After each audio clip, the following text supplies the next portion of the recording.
Well, I need to tell you all something, and it's the most important thing I could ever say to you. In a little while, you'll know for certain that I'm putting my very life on the line and the safety of my family by sharing this with you. So I hope that buys me at least a few minutes of your precious time. If this video is taken down, it wasn't taken down by me, alright? Now I'm partly doing this to wash your blood off my hands, because God saved my life on a midnight highway one fateful night for this very cause. And He's watching, as He clearly proved that night. See, I should be dead.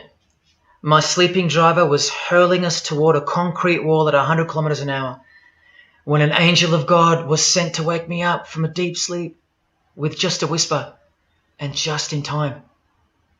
And for what?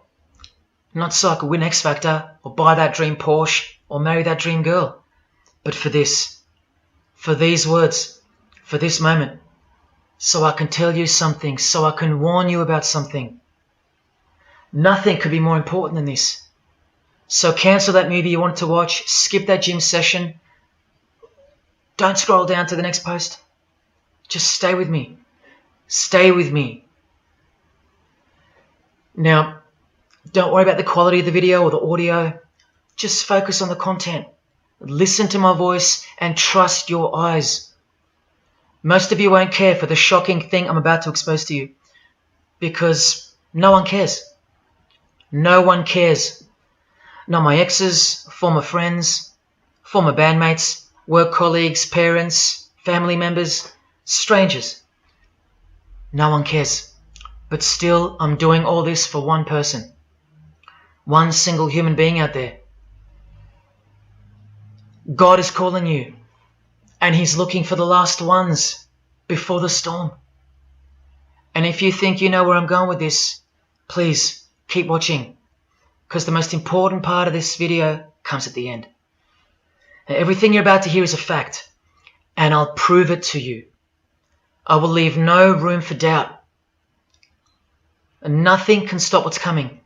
So this isn't a call for an uprising, boycott, protest. No. The Titanic is sinking, and it's unstoppable. All I'm going to do is point you to the life raft. And if you want to ignore me, then fine, proceed at your own peril. God knows I've tried. If you want to mock me, then at least share the video. Let others mock me too. Tell your friends. Check this freak out. Anything to help me reach someone who has eyes to see and ears to hear. And like I said, in a few minutes, you'll know why my well-being is in danger, and that of my loved ones too. Now let me ask you something real quick. Who do you think, generally speaking, runs the world? What type of people are the leaders of our countries and corporations, and the rich and the famous too? I mean, like, are they Christians? Do Christians run the world? Well, no, of course not. Buddhists? No. Do Muslims run the world? No. What about atheists? It's got to be atheists, right? Because we've come such a long way as a society, and atheism is the rational state of mind for the modern type of person, right? No. What about a mixture of people? Different types of people run the world. Let me tell you something. All the leaders from Africa to Europe to the Middle East, Israel, Syria, Iran, all the way to the Americas, all these people, and we'll get to the celebrities in a second, they're not atheists, Buddhists, or Muslims. No. What if I told you that they all belong to the same religion, a secret religion, one that none of them are allowed to talk about, one that you should worry about because it affects you beyond belief in ways that you never imagined? Before I tell you what this worldwide secret religion thinks of you and plans to do to you, let me tell you what this religion is. And how do I know about this religion? Because I used to belong to it. And today I'm renouncing it publicly, breaking my oath of silence, which they imposed upon me and every single other member during ceremonies under the penalty of death. That's why my life is in danger. Every person you're about to see has taken the same oath as I did, over and over, no matter where on earth they're from, including Scott Morrison, your Prime Minister and mine. But see, I was plucked from it, saved from its camouflaged clamps, from its extravagant deception and its spiritual corpse, by none other than God Almighty. No one else is going to tell you this. Not your favourite singer or politician, who more than likely also belong to this hidden religion. Nowhere will they speak because they love it. They love their lives. They love their success, the money, the worship they receive. And then there are those who have left but have never broken their oath out of fear. Trust me, you don't know who you're messing with here. The few that have spoken out, well, they lost everything. Or either their reputations and livelihoods are threatened or destroyed, or they're framed for a crime and end up in jail, or they're murdered and made to look like an accident or suicide. Now, just for the record, the God that saved me, which God was that? Jesus Christ, of course, the one and only. And he's the only one they hate, along with his disciples. So I'm invincible until he's done with me. That's why I don't fear him. Now, please don't let the name of Jesus scare you off just yet, because if you're an atheist, you're especially going to want to hear this. Christians and atheists are the most pathetic bunch in the eyes of this ancient religion, the one that rules them all. And I'm only going to show you the tip of the iceberg. And just like an iceberg, the full body of this secret religion continues down past the line of sight, beneath the ocean. It widens in mass and scope until it continues further into the depths, into ever-increasing darkness and invisibility, until it reaches its foundations, which is firmly established in thick blackness, completely unimaginable and not perceived at all to those who only ever get to see its tip peeking out of the ocean top, including most of its members. At least 75%, 80%. And unless you're a member of this religion and this secret society, as they call it, you won't be granted access to the world stage or of a position of influence. It's become a prerequisite for success now that they've gained pretty much full control and their members are in every place of prominence and power. So brace yourself for the truth that has been hiding in plain sight every day of your life, and for the mind-blowing, out-of-this-world climax to this video. Now look at this. There's a few different ways they display their allegiance. They don't do it often, and some don't do it at all. But most of them can't help themselves, because when they do it in public, it's a hidden statement. And that statement gives them a lot of satisfaction. The celebrities usually cover one eye, or hide it in some way, and obscure it, or emphasize it like this. Or they close one eye, or peek through it, through this hand gesture, all to highlight one single eye. It's called the all-seeing eye. Other times they'll just display a drawn eye somewhere, or a tattoo of it. The other method they use is what's commonly known as the hidden hand. Here, for example, River Phoenix is doing both the hidden hand and the all-seeing eye, so you can see the direct connection between the two. But in the political world, usually it's done with the hidden hand. And of course, this. That's a secret handshake for the members of this secret one-eyed religion. We'll start with Scott Morrison here, hidden in plain sight as usual, for everyone to not see as usual. Look at the handshake. I was taught this very handshake, or grip as they call it, during my time in this great school of deception. Here's a picture of a normal handshake, and here's the secret handshake. Normal, secret. Now here's Scott Morrison with Daniel Andrews. Normal handshake, secret handshake. All of them are sworn to secrecy under the penalty of death. And remember, I'll prove it to you very soon. Here's former Prime Minister John Howard giving the secret handshake, and Kevin Rudd bowing down to this bloke in front of Julia Gillard. all of whom are members of the religion. And Tony Abbott, you'll see in a second, and he's Julia again. Now, I once heard Julia being asked in a brief interview on TV while she was the Prime Minister. The interviewer asked her, "What religion are you?" My ears pricked up as I was eating breakfast and I froze to hear the answer. And she actually said, with a sinister smirk, "I'm a member of a secret society. Next question, please." And what happened? Nothing. No one cared. No one cared that the person who represents them just confessed that she's a member of a secret society, when the Australian society is at large the only society that should matter. And why is it a secret in the first place? I'll show you.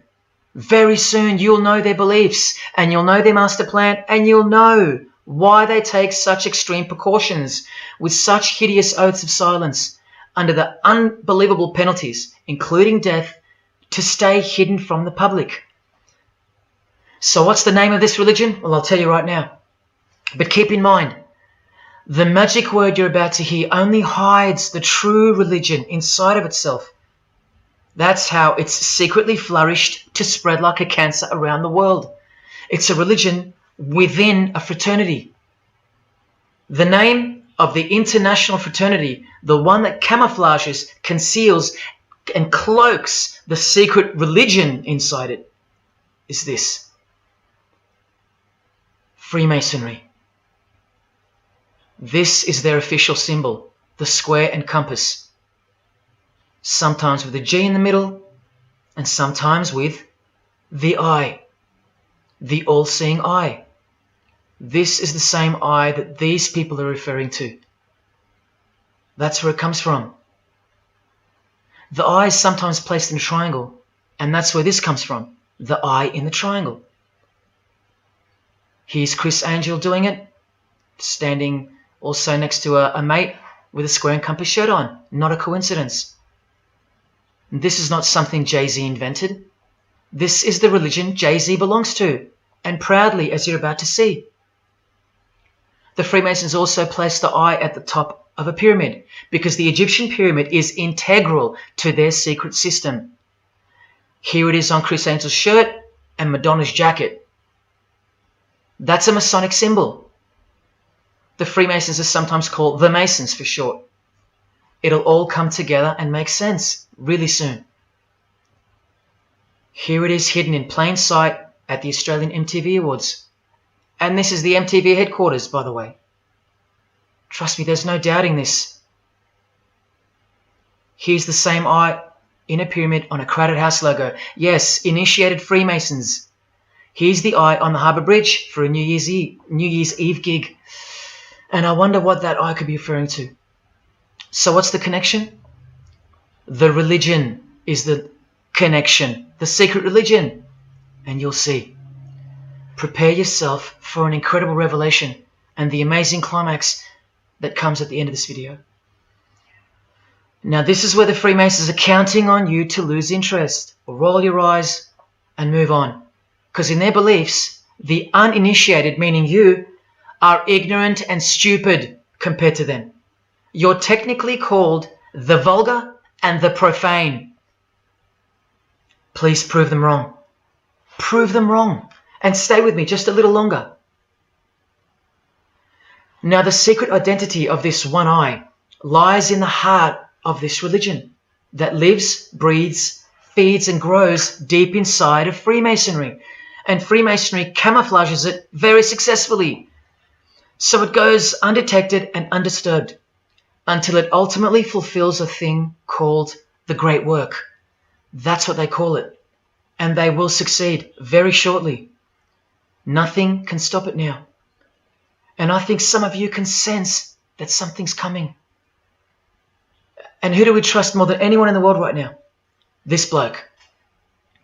And there he is, giving the sign of the hidden hand in front of the whole world.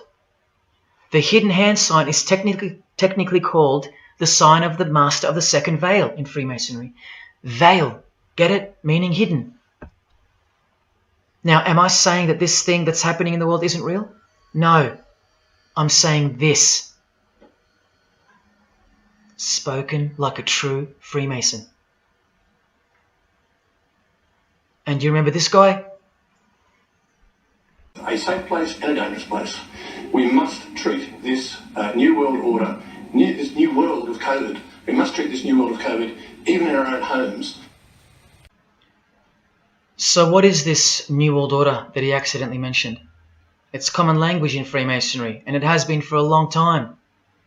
For at least this long. Since the US $1 bill. Hidden in plain sight, complete with the pyramid in the eye. It's the ultimate goal of this religion. And I'll show you what the great work is, at any cost.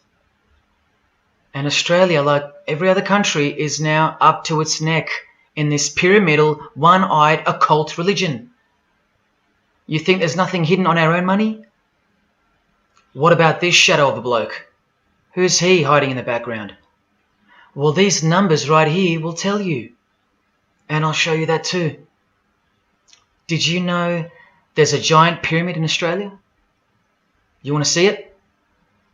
Sitting right at the centre of Australian power? Look closely, because you'll miss it. Because that's the way they designed it. There it is. Hang on. Do you see it yet? And what about now?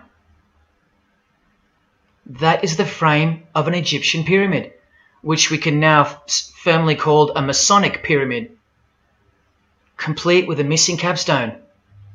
And if you're still in doubt that you're looking at a pyramid, there you go. A perfect to-scale pyramid hiding out of sight inside the giant frame that surrounds it.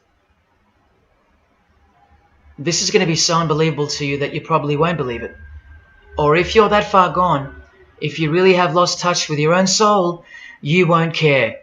And you'll miss the opportunity to have your own eyes open first to the worst news and then to the best news you could ever wish for on this God-forsaken planet in which you're destined to lose everything you have and everything you love until eventually you lose yourself. We have to establish what this religion that's hiding inside of Freemasonry actually is, and we will. And it's shocking, but it's reality. The symbol of the Freemasons itself is not what it seems. It's a squaring compass on the surface, but it conceals something that'll become obvious when I show you. But before we uncloak Freemasonry to see its true nature, its ugly face and its shameful nakedness, because I gave you my word that I'm going to prove it to you. This is the oath they have to take. This is the oath that I took.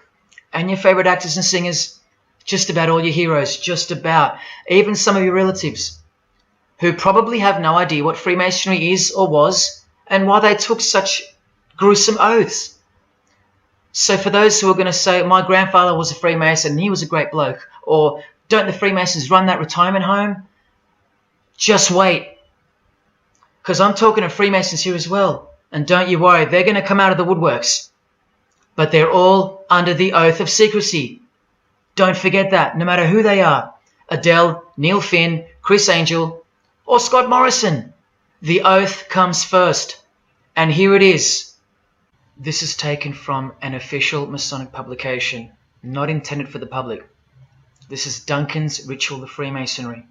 In brief, I, of my own free will and accord, do hereby promise and swear that I will never reveal any of the secrets, arts, parts, point or points of the Master Mason's degree to any person or persons whomsoever.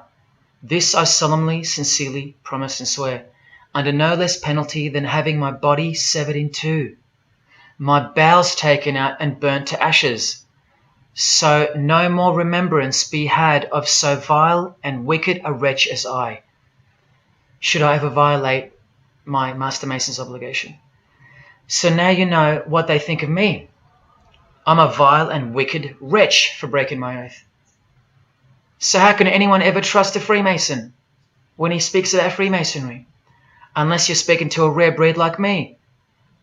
Never reveal any parts, not even a single point, to anyone.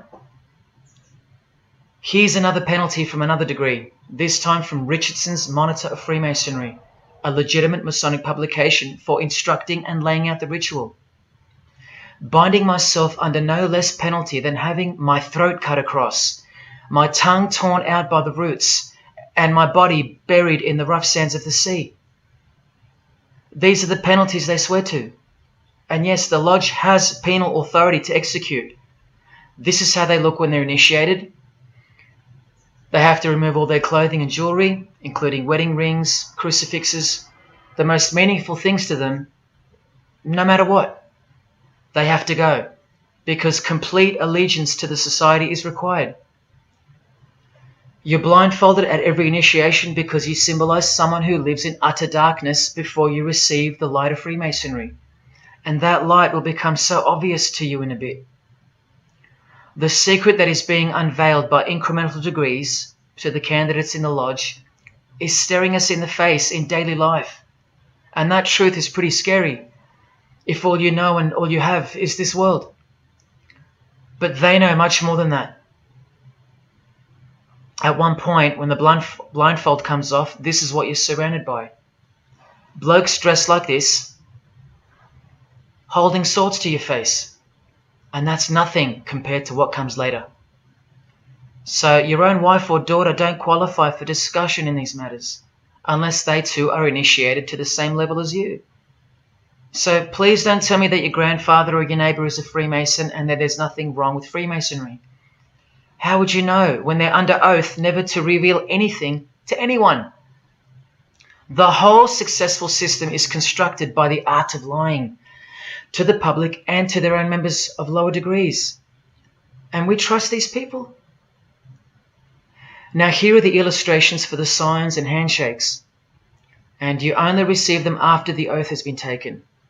This is the sign you do upon entering and exiting the ritual room while facing the Grand Master. It stands for throat slit, and it goes like this.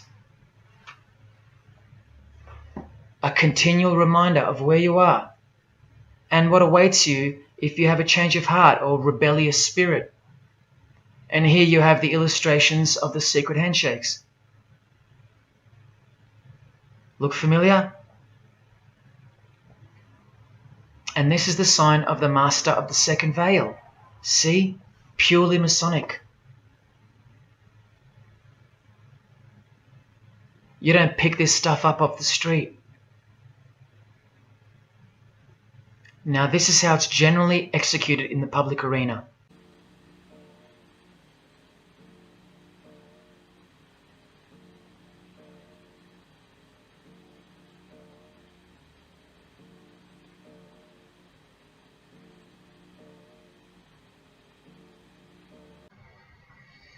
Sneaky, sneaky, huh? So when you see this, or this, you know for certain where it comes from and who they belong to. Look at Kramer on the front page of the privately circulated Freemason magazine, officially a Mason, like fellow brother Tony Abbott, and he's doing this. That's a direct link to the mysterious all-seeing eye of Freemasonry. There it is on the walls of the inside of a lodge room. So there's no reason to doubt that those who do this belong to this. This is another sign they do quite prominently. It's the sign of silence. This is from Richardson's Monitor of Freemasonry again, a finger over the lips. Now these signs are slightly morphed over time, so covering the mouth in a variety of ways is the expression of being bound to secrecy and silence. Silence or death, as Little Wayne here is portraying. Here's the oath of a second-degree Freemason on page 21 of Richardson's Monitor of Freemasonry. Binding myself under no less penalty than having my left breast torn open and my heart and vitals taken out, thrown over my left shoulder, should I willfully transgress any part of this my solemn oath. In this degree, the penalty is to have your whole body dissected, bowels removed and heart cut into pieces and thrown into a field where you are eaten by animals, all to protect the secret religion of the rich, powerful and famous. In the Knights Templar degree, the penalty is to have your head cut off. Listen to this penalty, and this one has happened throughout history more than any other, because it works so well without having to resort to death or the threat of death, and it's easier to execute. Now this applies to all areas of industry. It's done through the ruining of your reputation by fellow Freemasons, pointing him out to the world as an unworthy vagabond, by opposing his interests, making life very hard for you, by deranging his business, by transferring his character wherever he may go, and by exposing him to the contempt of the whole fraternity, the secret society, and the world. Wow! How many people do you think they've threatened, ruined, framed, cheated, and utterly destroyed to protect their secret religion? And in case you think the Masonic Lodge hasn't got the authority over the initiates, especially the ones in the high degrees, this is from the Encyclopedia of Freemasonry.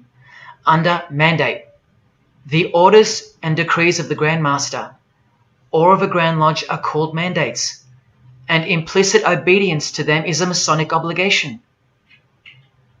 And in Sickles' Monitor of Freemasonry, you plainly see they have a right to kill. A lodge has a right to exercise penal authority over its members. Exercise the penalties. So don't let a Mason tell you, oh no, that's just symbolic, the oath.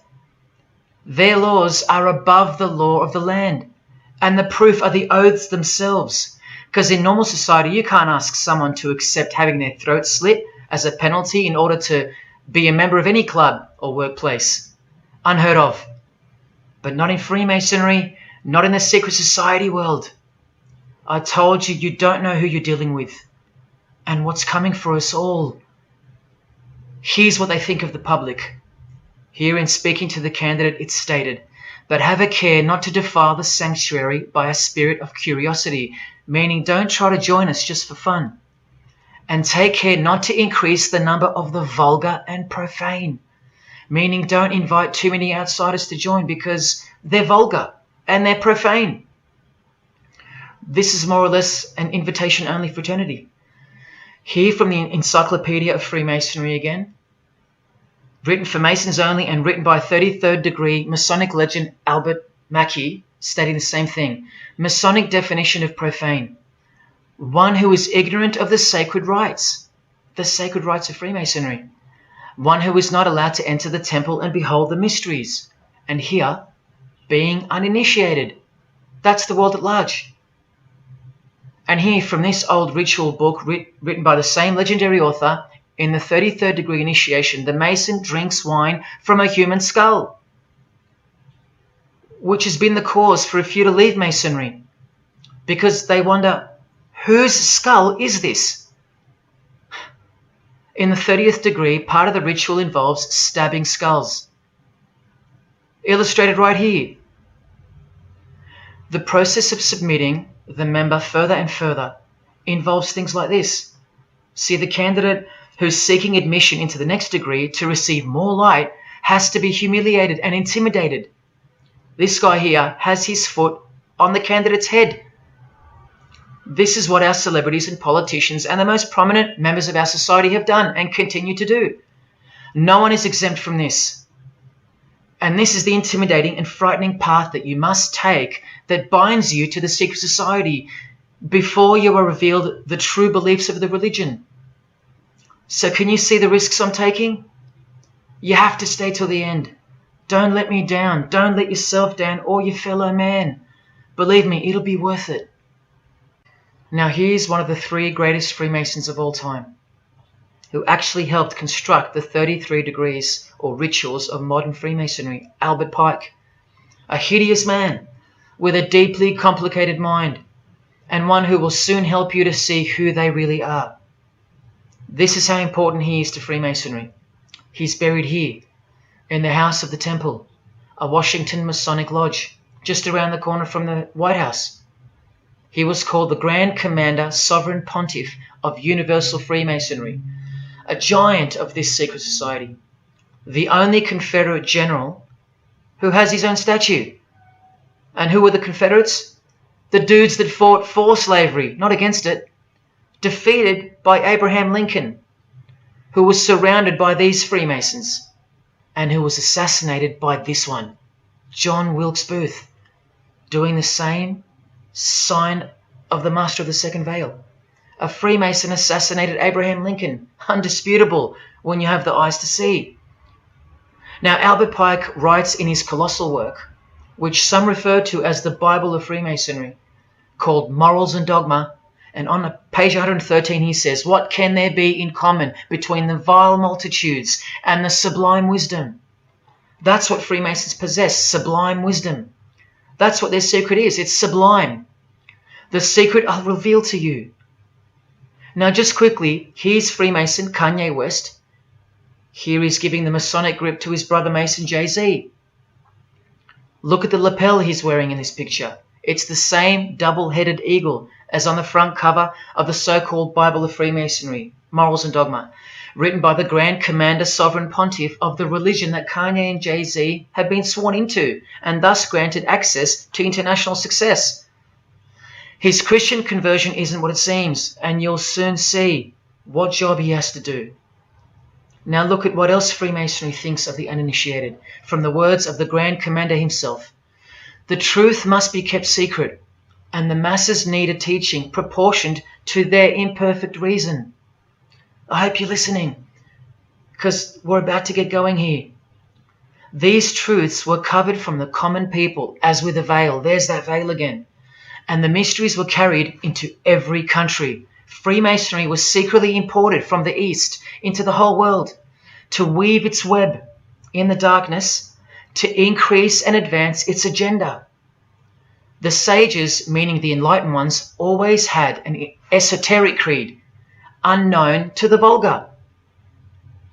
And here he says, to the end that the vulgar herd, seeing, might not see anything, and hearing, might comprehend nothing. Are they right? Am I wasting my time, laying it all down for nothing? Because they know you so well? Your favorite celebrity and politician's secret religion is beyond the reach of the vulgar. Vulgar is what you are to them. He won't tell you. She won't tell you. And they won't tell you.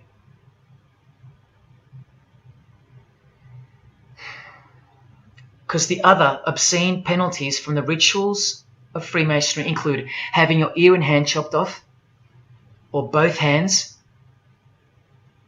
being hung in your own home, and my personal favourite, having the top of your skull cut off so your brain is cooked in the sun. Now can you imagine what they're hiding? And then the ritual monitor goes on to illustrate the same secret handshakes and signs. Hidden hand, sign of silence. These people mocking us, sometimes to our face with their symbolism, while we respect them, admire them, and sometimes even love them and idolize them. All of them partaking in the same initiation rituals, to belong to the secret society, a prerequisite for success, to belong to the religion that gives you everything you want, everything your heart desires. While the Gospels teach accurately that the heart is wicked. Now here is a practical example of how Freemasonry comes first, even above the title of president. Here's a portrait of George Washington doing the sign of the Master of the Second Veil, and here, Freemason, before and above president.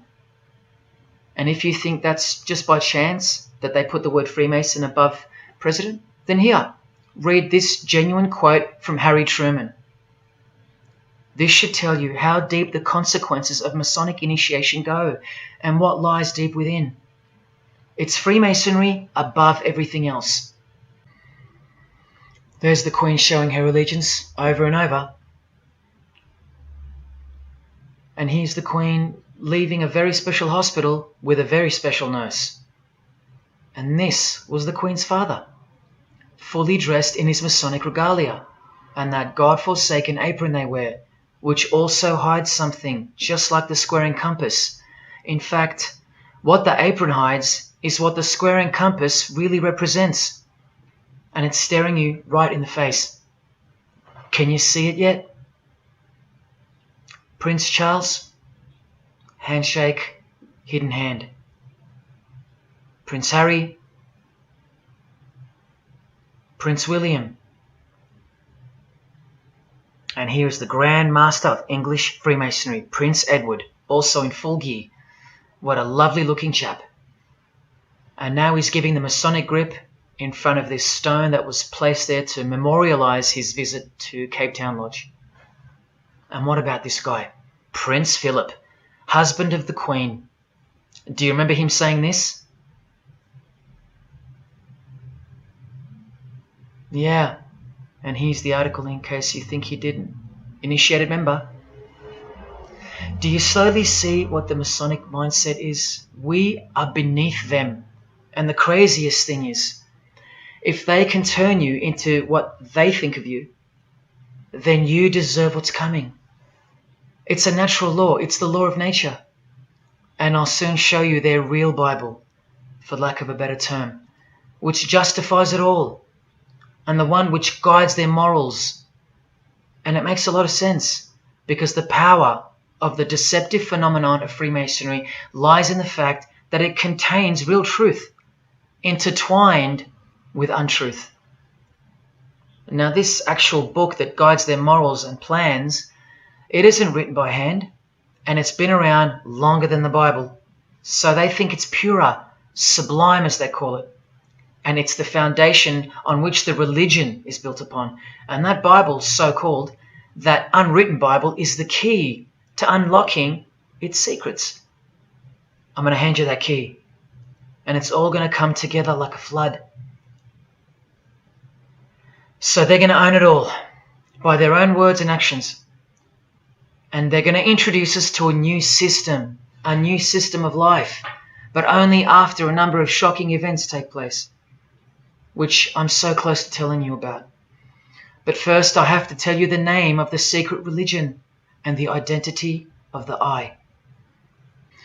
Now, for the few of you that think of hospitals and charities and nursing homes when you hear the word Freemason, a word which I soon hope to never speak again after this video, well, it's a front, a cover story, and like everything else in this presentation, I'm going to show you. This too is for the poor Freemasons that are going to have the call to make an appearance in the comments section trying to defend their beloved fraternity. This is 33rd degree Freemason Manly Hall, who was named Freemason of the Century by the Scottish Rite Journal in 1990. And you'd be surprised how many Masons haven't heard of him, because they don't bother entering the Masonic library and searching out the mysteries themselves.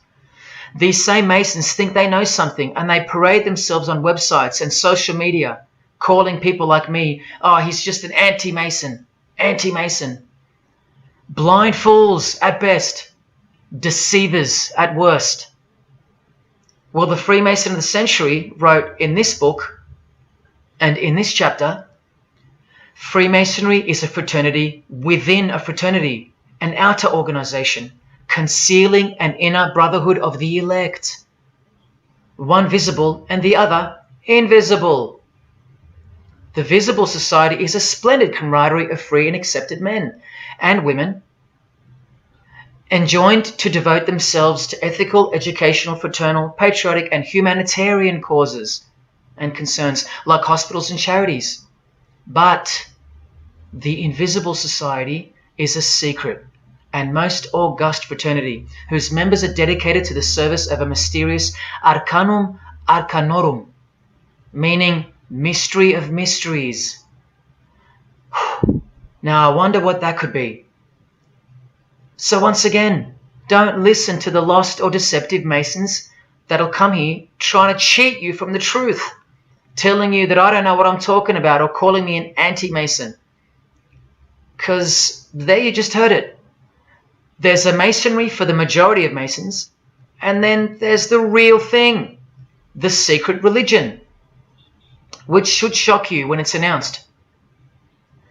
These same lost or deceptive Masons also love to repeat, like parrots, that Freemasonry is not a religion. Well, what does the Freemason of the Century have to say about that?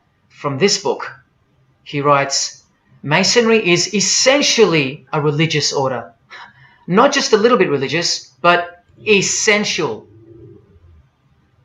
And here, the iconic giant of Freemasonry says in Morals and Dogma, every Masonic lodge is a temple of religion, and its teachings are instructions in religion. So please, Sit down, Masons, because Freemasonry is a religion. And soon, I'm going to tell you what it's really called. Now look at this from the same book, and speaking about fellow Freemasons being initiated in the lodge room. Part of the symbols are displayed there to the initiate, but he is intentionally misled by false interpretations. Their true explication is reserved for the princes of Freemasonry. The whole body of the royal art, which you'll know all about soon, was hidden so carefully in the higher degrees. So you see, the whole thing is built on lies. And the ultimate liar lives inside the triangle, above the pyramid, so that even the highest Masons are living a monstrous lie. Wake up, Masons. Even you are deceived, just as the public is. Unless, of course, you're hungry enough to want to acquire all the power and climb up that pyramid closer to the eye that sees all. In that case, close your mouth, go back to your lodge, and good luck to you. Or, of course, be honest. But then you can't, right? Because you'd be breaking your oath. Sad. Oh, it's good to be free, under the wing of the true master. Stick around if you're interested, and you'll get to see some wonder. When I pull that cloak called Freemasonry right off, and those that are still here watching will get to see the true colours of the nakedness and the horror of the Masonic Lodge, and the religion that rules them all. Another thing that Masons will repeatedly say is that this has nothing to do with Freemasonry, and it's just a conspiracy theory. Well, the 33rd degree Freemason of the century also wrote this book about 100 years ago, The Secret Destiny of America. And look at the front cover. And I'll tell you why America is so important for the ultimate goal of the secret society. It's disturbing, but it's also essential in understanding the near future and what's going to take place. So for the Freemasons that still say that this is not a Masonic design, especially this Masonic website called Masonic Info, insisting here that even the eye in the triangle or pyramid is not Masonic. Completely laughable and pure disinformation for the stupid masses. Try arguing against this. This is from a 1960 copy of the New Age magazine, an official organ of the Supreme Council of 33rd Degrees. No higher authority in the United States to speak of the relationship between Freemasonry and the US $1 bill. Masonic symbolism in a $1 bill. Look at them all. 13 leaves, 13 bars, 13 feathers, so on and so forth, and of course, this, the Masonic all-seeing eye, located in the pyramid. So, you think this is a conspiracy theory, or just a plain conspiracy? Well, here's JFK, yes, a Freemason, but one who had enough when he wanted to print money disassociated from the Masonic central banks, just like Abraham Lincoln, and he paid the price for it as well. Listen to the speech we never hear about in school. More proof that they control the education system here and everywhere. Please, just have a quick listen to this. Ladies and gentlemen, the very word secrecy is repugnant in a free and open society, and we are, as a people, inherently and historically opposed to secret societies, to secret oaths, and to secret proceedings. For we are opposed around the world by a monolithic and ruthless conspiracy that relies primarily on covert means. I am asking your help in the tremendous task of informing and alerting the American people.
As I said in the beginning, you're just seeing the tip of the iceberg peeking out from the ocean top.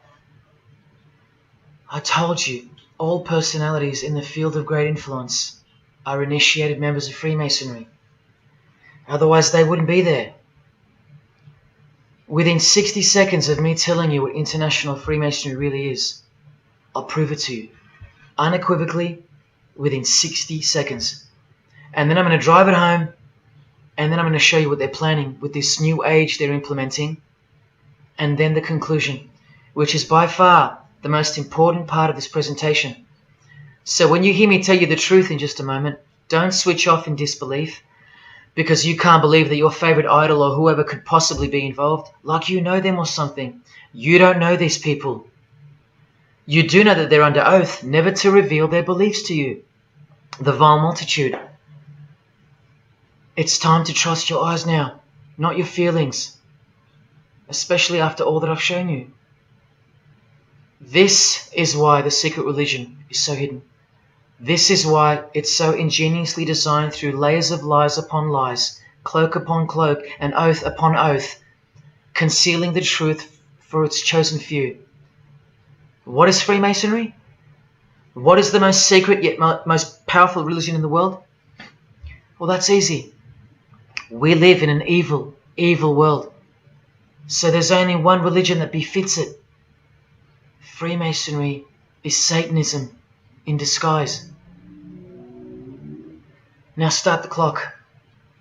From Morals and Dogma, prepared for the Supreme Council for 33rd degree. That's the highest degree in Freemasonry, and written by the undisputed heavyweight champion of modern Freemasonry, Albert Pike. On page 321, he boldly states, Lucifer, the light bearer. Strange and mysterious name to give to the spirit of darkness. Lucifer, son of the morning. Is it he who bears the light? Doubt it not. Did you hear that? Lucifer is God, and do not doubt it. Come on now, stay with me. Here from the Encyclopedia of Freemasonry, written by 33rd degree Freemason, a beloved member of the craft, Albert Mackey.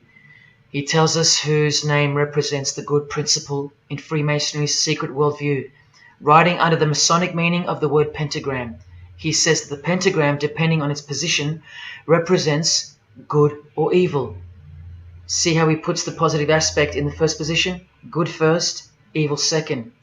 Good or evil, light or darkness, victory or death, initiation or profanation, Lucifer or Vesper. Lucifer is good.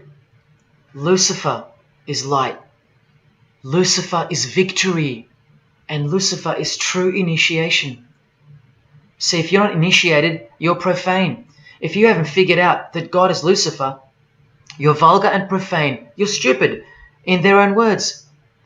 That's the beginning of their big secret. God is the devil, and we're already in hell right now. Now from the Freemason of the Century, Manly Hall, and this will make it 3 out of 3 legends of Freemasonry stating the same thing. In The Lost Keys of Freemasonry on page 76, when the Mason learns that the key to the warrior on the block is the proper application of the dynamo of living power, he has learned the mystery of his craft. The seething, surging energies of Lucifer are in his hands. Do you see? The world's hidden religion, with its universal one-eye symbolism, who was revealed slowly and by degrees only to its dedicated members, is Satanism, or Luciferianism as they prefer to call it. Now all the oaths make sense, don't they? Now all the rituals make sense. Now all the penalties make sense. And their secret signs and symbols and handshakes all make sense. While the bulk of Freemasons make the external image of the fraternity and know nothing of who rules over them and who or what they're protecting. But which craft do you think the Freemason of the Century is talking about here? Which craft? Which craft? Which craft? witchcraft. You need to slowly wake up now. Witchcraft is the royal art of Freemasonry, jealously guarded and reserved for the few. I'll show you clear as day that this is in fact true. This is the symbol of Satanism. And this is the symbol of the lodge of female Freemasonry called the Order of the Eastern Star. Look at that. Satanism, Freemasonry. Trust your eyes. This is the symbol of the Church of Lucifer, founded by a 33rd degree Freemason, which I'll prove. Look at the Masonic squaring compass in the design. The Church of Satan and Lucifer, two sides of the same coin, nurtured and brought to an organized international level of power and influence by Freemasonry, in secret, and all done right under our noses. And if you think that your politicians or religious leaders or favorite idols can't be a part of this, you have to try and snap out of it, or suspend your everyday beliefs just for a moment, and I will clearly show you how it's not only possible, but it's actual. Please, I feel like it's now or never. If you don't get a glimpse of this now, then when? Who else is going to tell you this? When will you next be confronted with this? This is reality. And as much as you thought that ordinary people came into positions of power through hard work or concern for society or family connections, combined with brains and talent, that's not the case. That's the fantasy. This is the reality. They all go through Freemasonry. You think that Sam Worthington was so talented that he was picked over all those American actors to star in Avatar? Of course not. He was a Freemason. And so was the director, James Cameron, of the highest caliber. You have to remember that to them, Lucifer is good. Lucifer is the liberator. Jesus is the suppressor. Lucifer is pure love. Jesus is impure love. Lucifer left heaven for you. Jesus was crucified because he was a false Messiah. The world has always been deceptive, and we have been magnificently deceived. Here is an incredible example. Pay attention. This should blow your mind. Charles Darwin, the father of atheism and rationalism, was an initiated Freemason, doing the hidden hand of Freemasonry in this picture, and the vow of silence in this one. This would have remained unknown to us because no one's going to teach us this. But now we have the tools to see his beliefs, not through his words, but through his signs and symbols. I told you they can't help but to show off their religions, because they think we're stupid, vile, and ignorant. And I've proven that to you as well. So once again, are you going to prove them right by switching off and ignoring this? Well, unfortunately, more than 90% of you will. What I'm giving you here is priceless knowledge, because no amount of money or success can substitute its importance. And I'm risking everything but my own salvation to share it with you. If only for the few of you. Think about what you've just seen here with Charles Darwin, because I don't know if you got it. You cannot be accepted as a candidate of Freemasonry unless you believe in a supreme being, as exemplified here with Phil Collins, speculated by some to be an atheist, but this seems impossible because, being a Freemason, he has to believe in a higher power, or more accurately, supreme being, and I can personally vouch for that. And look here in the Masonic Oath itself. The candidate says, "I will not aid or be present at the initiation of an atheist, a madman, or a fool." Freemasonry believes that to be an atheist is to be the equivalent of a madman. And they're right. Yet while they propagate atheism around the world, in universities and schools, Charles Darwin himself was a believer in an intelligent designer, a supreme being. He had to be, because he's a Freemason. And that intelligent designer that gave birth to us is named Lucifer in the highest degrees of Freemasonry. See? Never tell. He lied to you, because that's what Freemasons do. The whole thing is a giant lie that was carefully constructed by mutilating the truth, because mutilated truths make the most successful lies. This is the secret to their success, a lying tongue and a lying spirit from the 1st degree to the 33rd degree, to each other and to us. I've proven that as well. And what did Jesus, how did he describe their God? The father of lies. How accurate. The one who comes to cheat, kill and destroy. How accurate again when I tell you their plans. Look here, Charles Darwin is noted as an influential figure by the Satanic Temple. And proof for them, apart from the intelligent design that is all around us, that Lucifer is real and that he's the god of this realm, is the power of witchcraft or magic. Magic works because there's a hierarchy or a pyramidal power structure in the spirit realm, a realm devoid of any love for you. And these spirits can be conjured up and summoned by the practitioners of the royal art of Freemasonry. They ask for something in return, however. Listen to Bob Dylan, a Freemason. Hidden hand, one eye symbolism. Out here doing these songs, you know, you're still on tour. I do, but I don't take it for granted. Why do you still do it? Why are you still out here? Well, it goes back to the destiny thing. I made a bargain with it, you know, a long time ago, and I'm holding up my hand. What was your bargain? To get where I am now. Should I ask who you made the bargain with? with the chief commander. On this earth? And in this earth, and then in the world we can't see. How does one communicate with Bob Dylan's chief commander, Lucifer?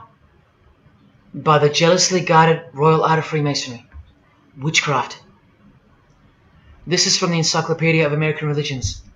Secrecy is bolstered by a system of initiations and degrees, the Freemasonic system. The material which is kept secret is the magical knowledge of the group. This knowledge may consist of rituals and powerful magical formulas. Do you think J.K. Rowling isn't a Luciferian? In this article, J.K. Rowling reveals the inspiration behind the Deathly Hallows symbol. And what is it?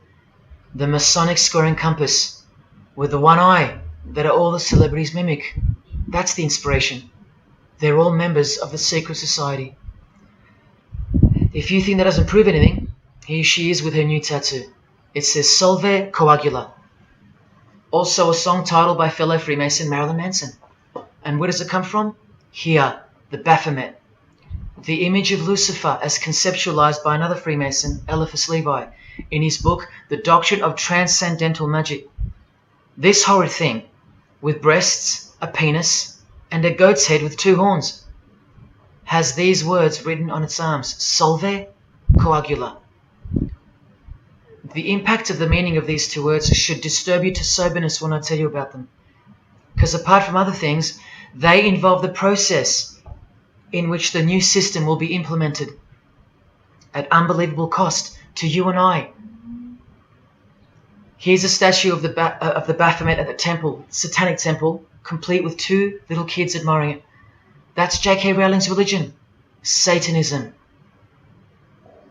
The secret religion for the highly evolved and the highly successful.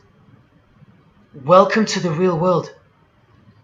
The same Masonic author writes in The Doctrine of Transcendental Magic, in the ceremonies practiced at reception by all secret societies, there are found indications of a doctrine which is everywhere carefully concealed, and that is witchcraft. And in his History of Magic, he tells us it is the royal art, and that's what Freemasonry calls it. And where did he get his inspiration for the Baphomet? From the Knights Templar, another secret society who were banned, and some of its members were executed in the 1300s for glorifying evil, as it's openly stated here in the Satanic Rituals. And where do modern day Knights Templars reside now? Within high degree of Freemasonry, right here. Again from the encyclopedia, and listen to this. The continuing impact of speculative Freemasonry, which means modern day Freemasonry, provided fertile soil in which new magical orders could grow. Magical orders, meaning other branches of secret societies, of which Freemasonry is the umbrella. Because Freemasonry is the king of secret societies. Just like JFK tried to tell us, it's the prestigious channel that one must go through. And it is the reason that the oldest religion in the world has made a colossal comeback and is now on the brink of success. Which, as I said, nothing can stop now. And again from the encyclopedia, the groups wear ritual garb and meet in magical lodges. And where do Masons meet? In the Masonic Lodge.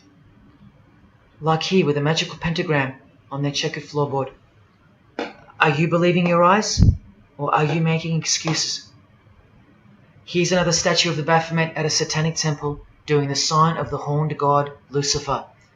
The hand sign mimicking the horns on his head. And of course the upside down cross. And here's Barack Obama doing the same sign. And the sign of silence with a twist. Who do you think he's mocking here? You and I. But mainly Christians. Because Christianity is the one force that has stood between you and the inconceivable horror that is awaiting us and is on its way. Here's an article on Barack Obama, and that's his hands adjusting his presidential seal. And there's his Masonic ring, and the sign of the devil's horns, over and over. Freemasonry and Satanism are intertwined. Look at these Masonic politicians throwing up the devil's horns. George W. Bush. Look how sneaky and sinister the look on his face is here. And the manner in which he's delivering the sign. In front of the whole world. Is he a fan of rock music? Is he saying I love you in sign language for the deaf, like some people like to say? This is his fraternal order called Skull and Bones, also known as the Order of Death, where you lie naked in a coffin with what's called a temple prostitute during initiation. Clearly a Masonic order, with this guy displaying the hidden hand of Freemasonry. In Stanley Kubrick's last movie before his death, he's telling you that all prominent members of industry, including politics, as the movie goes on to show, are members of a satanic secret society. In it, he shows the members engage in an orgy and feast after the ceremony of dedication to their horned god. To identify which secret society he's referring to, he leaves the clues in the artwork. Not once, not twice, but 3 times. The One-Eyed Religion. And who do you think the title of the movie is dedicated to? None other than the stupid, ignorant, and uninitiated masses watching the movie. And you know it now. He knew that when we'd leave the cinema, we'd be commenting on the performance of Tom Cruise, or giggling about the orgy scene, or just being disappointed because the movie went too long, or some other meaningless critique, with eyes wide shut. Look at the cover of his other movie, A Clockwork Orange. The eye on top of the pyramid. And on his shirt, the word devil in Italian. Let me take it up a notch, in case this isn't registering. Listen to the founder of the Satanic Church, Anton LaVey, tell us in his book, The Satanic Rituals, which is a companion to the Satanic Bible, Masonic orders have contained the most influential men in many governments, and virtually every occult order has many Masonic roots. This is back in 1972 he said this. Now 40 years later it should read all governments, not many. And why is the founder of the Church of Satan talking about Freemasonry, the most respectable and charitable fraternity in the world, that no one seems to talk about and that we never hear about in school? This is why. Because the Satanic Ritual is a blend of Gnostic, Kabbalistic, Hermetic, and Masonic elements. That's crazy, because Freemasonry is a blend of Gnostic, Kabbalistic, and Hermetic elements too. Any Masonic writer will confirm that. But how can that be? Because Freemasonry is Satanism in disguise. On page 106, every rite of the Black Order employed Masonic principles. Every rite of these Black Orders, one of which was called Freunden von Lucifer, which translates to Friends of Lucifer. And guess what? There are numerous manifestations of Satanism in Masonic ritual, including the goat, the coffin, and the death's head. Please awaken, O sleeper, and let the glorious light of the truth dawn upon your sleepy eyes. How did Freemasonry get away with this? Just like Jesus, the greatest enemy of theirs, said they would, by dressing the wolves as sheep. A satanic underground carefully cloaked in Christian trappings. That's how Freemasonry got away with it. We can't find out about it because they run the media and the education system clearly. John F. Kennedy was brutally assassinated after he attempted to inform us that we are opposed around the world by a monolithic conspiracy. Did he know that Lucifer was the god of Freemasonry? I don't know. The Grand Master of my lodge, who was the mayor of the city, was a 32nd degree Freemason. That's one short of the top, one short of the true beginning of the secret religion, and he had no idea what Freemasonry really was. After 42 years in the lodge, they never invited him into the 33rd degree initiation because he couldn't see past the Christian trappings, as they were designed to do exactly that, trap the Christian, or trap anyone else who was too sensitive to behold the truth. Thus, Freemasonry could halt their progress at any time without suspicion because it's a rare thing to reach the 33rd degree, and every Freemason knows that. So that there are no rude awakenings that take place with those that aren't ready to embrace Lucifer as the true god of Freemasonry and the world. This is an ingenious system, birthed by what must have been demonic inspiration. Anton LaVey says that this ingenious system I speak of serves as a rudimentary screening process for organized Satanism. Exactly right. It's a filtering process, as I've said earlier. An international filtering process from which men and women are picked and permitted to enter the world stage. And I'm saying all this for those who naively think that politics and magic ritual do not mix. That's the founder of the Satanic Church. He admits that. Admissions that were never heeded because no one cares. How else did the Freemasons pull the wool over our eyes? The companion to the Satanic Bible tells us that as well. By filling the world with fools. And who's the biggest fool in the eyes of Freemasonry? An atheist. From the Encyclopedia of Freemasonry. One who does not believe in the existence of God. Such a state of mind can only arise from the ignorance of stupidity. All this time, you're laughing at Christians, and the Freemasons are laughing at you. Here's Brad Pitt, wearing his Masonic ring and covering his eye. Now here's a genuine quote from Brad Pitt, the Freemason. In short, I could really try on something different for myself. That was Satanism. It's working out really well. I made a pact. That's why. You don't believe him? Bob Dylan does.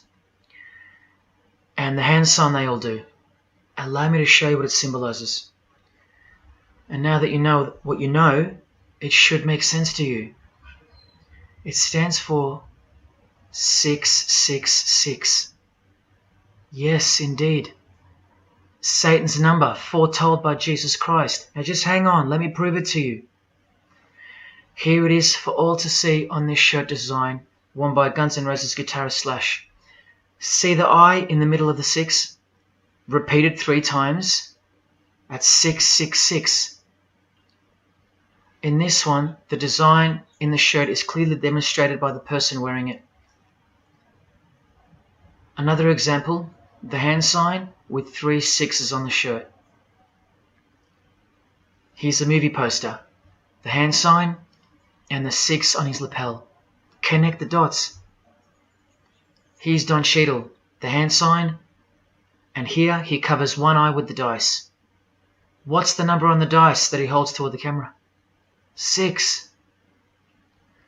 There's literally 3 6s that manifest in the hand sign itself, like this. That's why they do it. Here's Drake with the most obvious example, holding up the hand sign with the all-seeing eye of Lucifer on his bicep. And here, blatantly connecting the 6 to the hand sign on the artwork to one of his songs. The hand sign over one eye, obviously signifying a 6. This is proof. The number is mystical and it's grounded in reality, and it's related to sex rituals within witchcraft. You'll see, I'll show you. But if that's not enough, there. Drake is clearly intending that hand sign to be a way of communicating the number 666. A hater of Christianity and Jesus Christ. But I wonder why. He has everything he desires. Christians aren't suppressing him. He doesn't hate Buddha or Muhammad. None of them do. No. Jesus is who they hate. But they protect Freemasonry by communicating its presence in their lives, not by word, but by symbols and signs. Disciples of Lucifer. While you don't believe it, they take it very seriously, and they mock you by displaying it in your face. They know the truth. The chief commander, the one at the top of the pyramid, is Satan, the god of this world, just like Jesus told you who he is. Britney Spears doing the 666 over the eye, and look at this. The devil's horns while she wears the seal of the US $1 bill, designed by Freemasons. You know why now. You just have to stop denying it. Freemasonry is Satanism in disguise. This is how they tell you. Let's go to Britney's close friend, whom she tongue-kissed in front of the world, sexualized as these people are, and for all the girls out there to be inspired and corrupted by. Madonna, wearing the same Masonic design as Britney. 666 hand sign, the one eye symbolism, and the vow of silence. The vow of silence with her fellow practitioner of witchcraft. The Masonic eye in the triangle behind her, and now the upside down cross of Christ on her outfit. A member of the secret society who hates Jesus with a passion, as you can see here with Lucifer, the god of Freemasonry, giving her oral sex. Deep despisers of Christianity. Are you wondering why yet? The sign of the devil's horns here, meaningfully placed and done with precise intent, like with all of them. And here teaching her poor children to follow in her footsteps. Truly only God knows how many young people she's perverted in her career, all orchestrated by Freemasonry. Here's the founder of the Church of Satan again, Anton LaVey, showing the horn sign. The horned god of the witches, as illustrated by Una Woodruff in her book Witches. And here, with a member of the Agora sect of Hinduism partaking in a ritual of the oldest religion of the world. She's drinking blood here from what? A human skull. Sound familiar? That's right. That's what all the high-level Freemasons do, except they use wine, until they themselves are invited into the secret religion. It's ritualistically done to gain magical abilities, not a myth. And look at her hand sign. It's also known as the El Diablo. Do you still think this hand sign is a joke, or it's misunderstood or misrepresented by people like me? Look at the cover of Anton's other book called Satan Speaks. Look at the eye.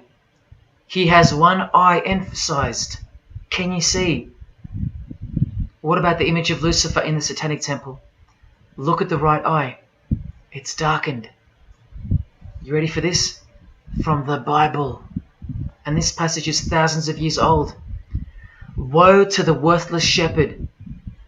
His right arm shall be completely withered, and his right eye shall be utterly darkened. Where do you think this hatred for Jesus comes from? Do you think it's because we've outgrown it? Or because it speaks the truth? Who do you think this worthless shepherd with one eye darkened is? And who said, I am the good shepherd? Who said that? Jesus Christ is the good shepherd, not the worthless shepherd with one eye. You think this is all just a coincidence? Just hang tight a little longer and you will see some wonder. Here's Anton LaVey with Freemason Marilyn Manson, and here's Marilyn covering his eye. In case you forgot that this is the eye of Freemasonry, the international religion they all belong to. Here he is, giving the sign of the Master of the Second Veil, the hidden hand of Freemasonry, along with his Masonic ring. You know how many presidents and journalists and common men have tried to expose Freemasonry? Or get it shut down, get it banned? Well, those days are long gone. Marilyn Manson, the Freemason who tears the Bible into pieces on stage during his performances, he captured the fundamental purpose of Freemasonry's existence very well when he said in an interview with Spin magazine in 1996, "Hopefully I'll be remembered as the person who brought an end to Christianity," echoing the dreams of grandeur, just like his spiritual father. Now Kesha, one-eye symbolism of Freemasonry, the eye in the triangle, and the sign of silence. So she's a member. And behold, an inverted cross in her music video, inverted cross on her outfit, and a satanic pentagram on this outfit, just like the symbol of female Freemasonry. You think none of these Freemasons look like witches? Really?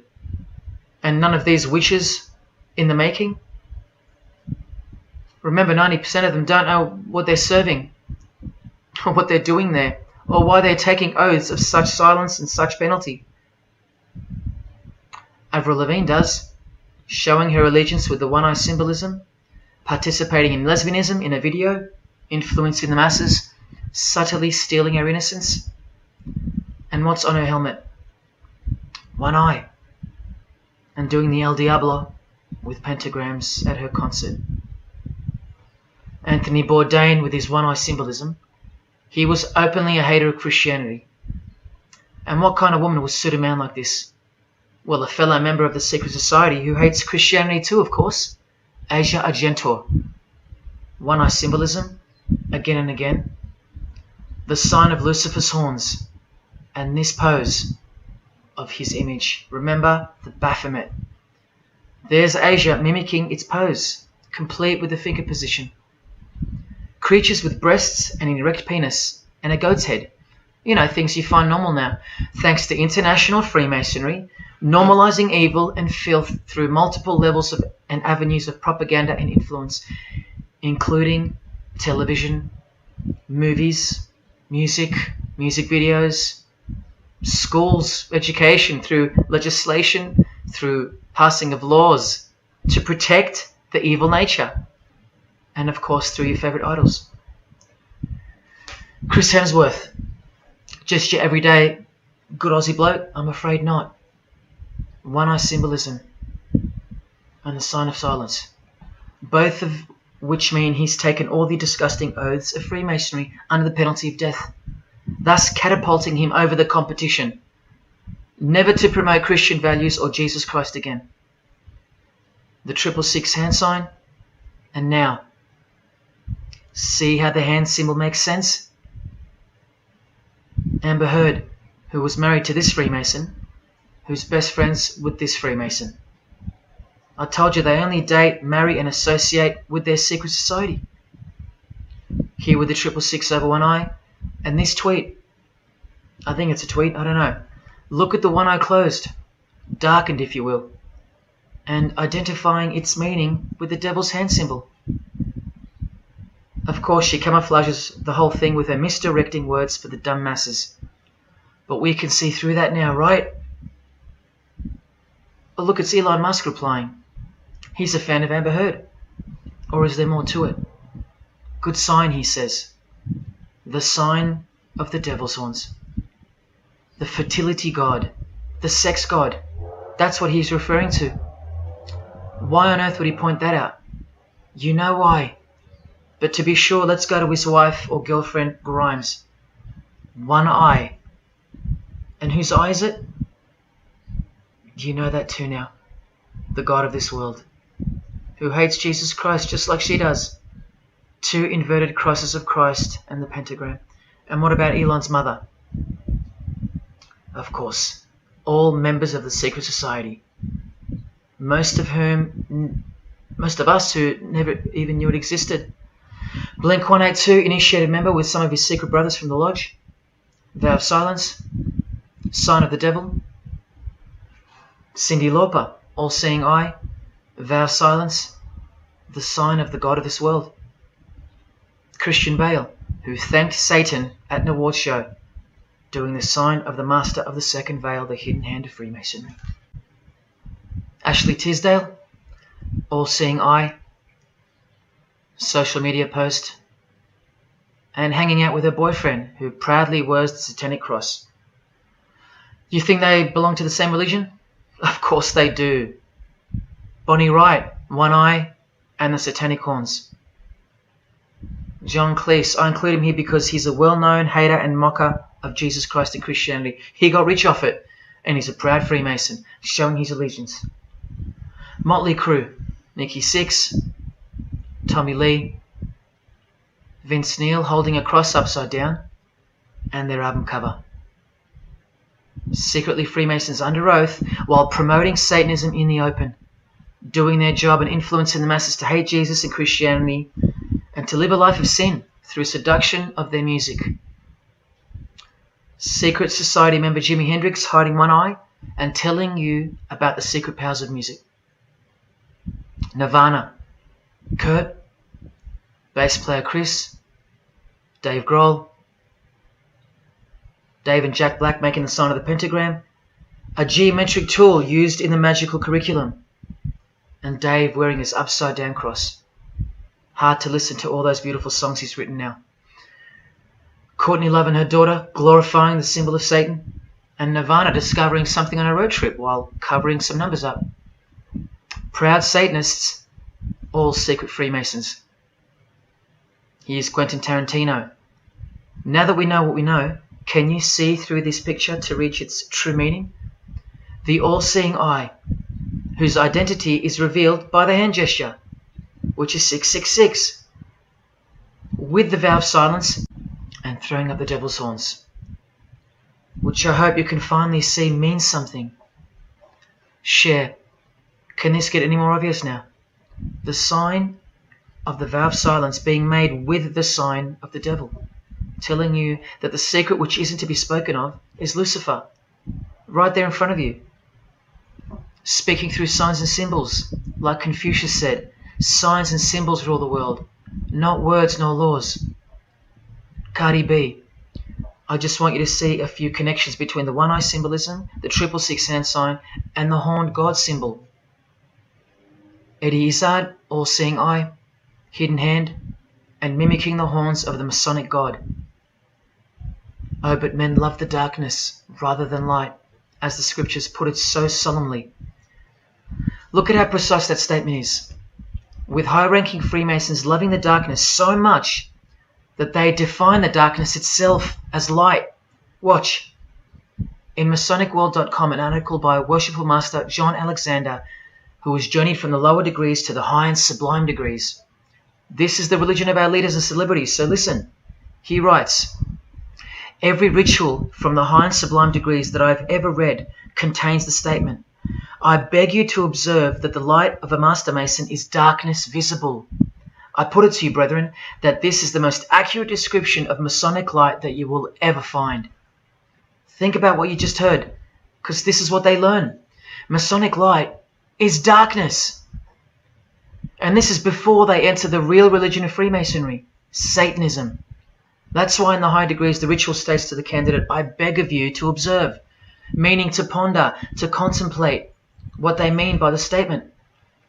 My 32nd degree Grand Master, he never understood. And they don't push you, remember? It's all a screening process to weed out the weaklings who can't handle the truth. The truth that this is how the all-seeing eye sees things. Evil is good and good is evil. Look at what he says immediately afterwards. In keeping with our normal Masonic practice of burying our important truths deeply, the ritual sets out to immediately disguise this truth. Usually people bury their lies, but Masons bury their truths. Because their truth is that God is the devil and that we are in hell. So everything has to be flipped on its head in order for things to make sense in this place where lust creates life, where might is right, where compassion is weakness, and of course, in order to succeed. Look here, with another Freemason of the highest degree, Helena Blavatsky. She writes in her book, The Secret Doctrine. Doctrine means belief. So the book is called The Secret Belief. The Secret Belief of Freemasonry. She says, the sons of God, of whom Satan was one, all those spiritual beings were called angels of darkness, because that darkness is absolute light. Do you see how far they go to protect and glorify the darkness? Because men love darkness rather than light. If these were just randoms next door or some minor cult, I wouldn't be telling you about them, and I really wouldn't care this much. But these are not randoms. These are our heroes. These are those who have crept into the power structure very slowly since 1717, when the first Masonic Grand Lodge was organized, to overthrow Christianity and the world. These are those who we admire, trust. And these are those who have perverted our culture with one hand, the hidden hand, while upholding it with the other hand. So you can never call them out, because they run charities, nursing homes, and children's hospitals in the open, while they propagate smut, violence, debt, and of course atheism in secret. While a plethora of everyday distractions are endlessly supplied to us through entertainment and news, plowing through our lives. That's political Freemasonry, politicizing everything, including entertainment, supplying you with their heroes and their idols. And now that 95% of the world have been spiritually disarmed by thinking, oh, the world is a good place and Jesus is a myth, they've rigged our infrastructure and they're about to bring it down so they can build up their new world from the ashes. A completely new system of life on this planet is coming. I promise you that. In a book called Satan's Master Plan, LaVey affirms his commitment to destroy Christianity. Now check out Anton LaVey, once again in perfect parallel with Freemasonry, stating in the Satanic Bible, waiting at the darkness visible for that bright and morning star. Bright and morning star being a reference to Lucifer. The exact same expression as the Freemason and worshipful master John Alexander that we just heard describing Masonic light. Darkness visible. Identical language. Because Freemasonry is Satanism in disguise. This is what the initiated queen of Freemasonry, Helena Blavatsky, says of the bulk of Freemasons in her book. The knowledge of their members about the full signification of their symbols is nil. And that's of course true to the Freemasons listening. How do I know she's a Freemason? Because her diploma was reproduced on page 66 in Freemasonry Universal, Volume 5, Part 2, in the Autumn Equinox, 1929. And also because she's displaying the Masonic penalty sign, like all these Freemasons. Drew Barrymore, all-seeing eye, vow of silence. And see, the symbol of her secret god. Elijah Wood, one eye, hidden hand of Freemasonry, and the devil's horns.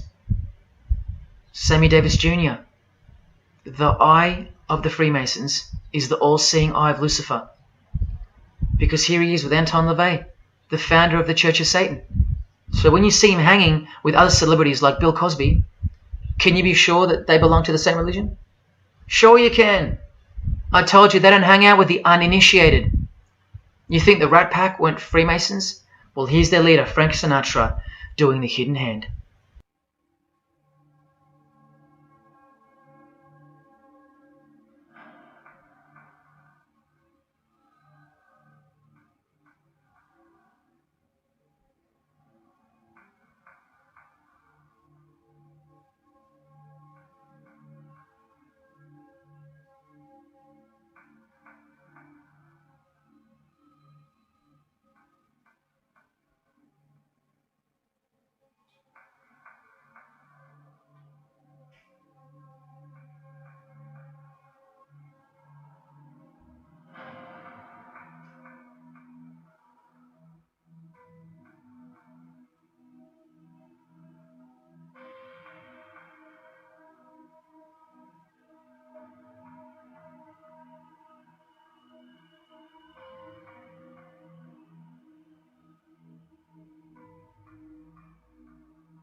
got introduced to the music industry. I swear I wanted to be like the Amy Grant of music. Yeah. But it did not work out, and so I sold my soul to the devil.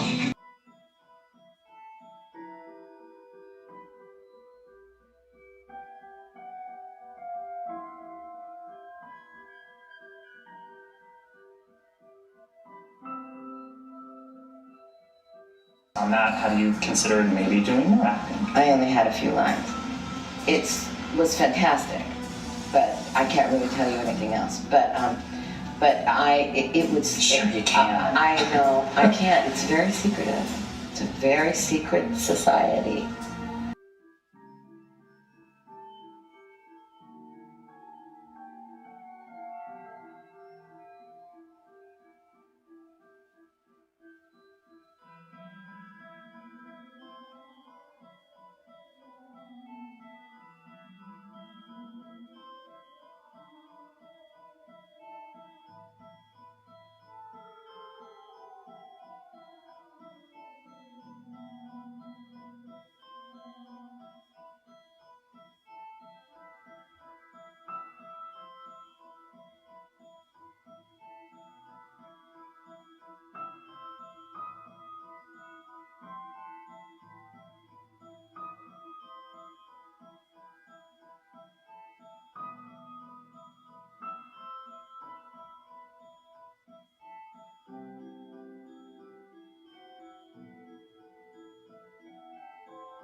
And I'm like, if you don't get this right now, I swear to Lucifer, I'm gonna.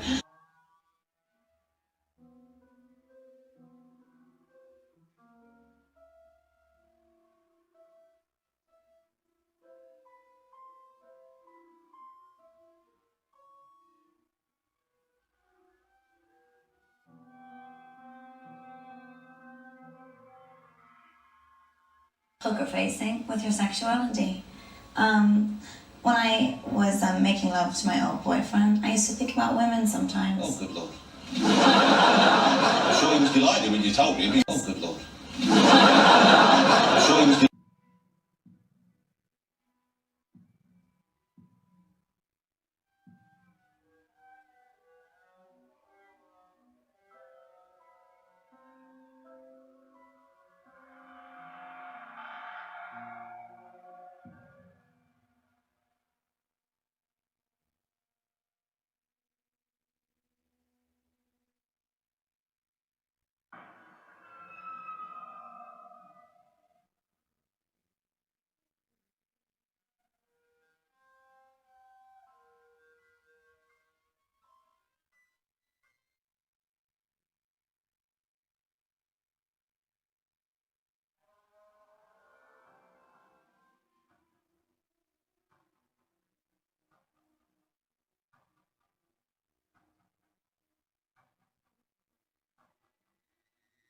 You may feel a small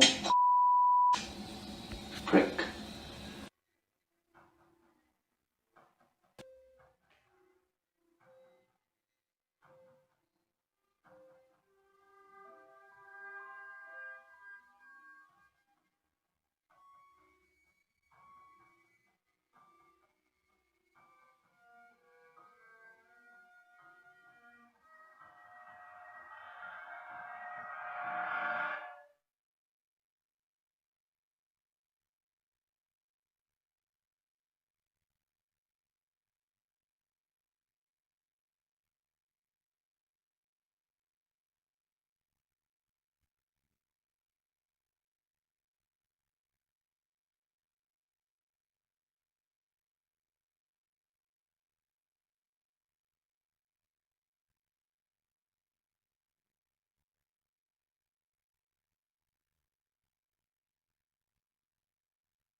I'd like to First of all, I'd like to thank Satan. I'd like to thank Louis Armstrong. I'd like to thank Neil Young. I'd like to thank the Rollins Band. I'd like to thank Bob Marley. I'd like to thank the Marx Brothers. I'd like to thank Salvador Dali. I'd like to thank Louis Bruel. I'd like to thank Miles Davis. I'd like to thank the Parliament Funkadelic. And I'd like to thank you too.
there is a fork in the road that's approaching you. And you can stay on the path which curves to the left by denying the existence of Satanism in the fullness that you've been shown. Or you can surrender to the truth and take the right-hand path. Now, where that road could lead is the sweetest risk you'll ever take. Are you still pretending that this one-eye religion of Freemasonry isn't Luciferianism? See, this here is the biggest obstacle you'll ever face. The very thing that could lead you to the prize is the very thing that will keep you from it. The reality of international Satanism. In the shadow of Christianity, Satanism has always been there. With every church that sprung up, so did its invisible enemy, the Satanic Church, growing out of sight and out of mind, from this to this.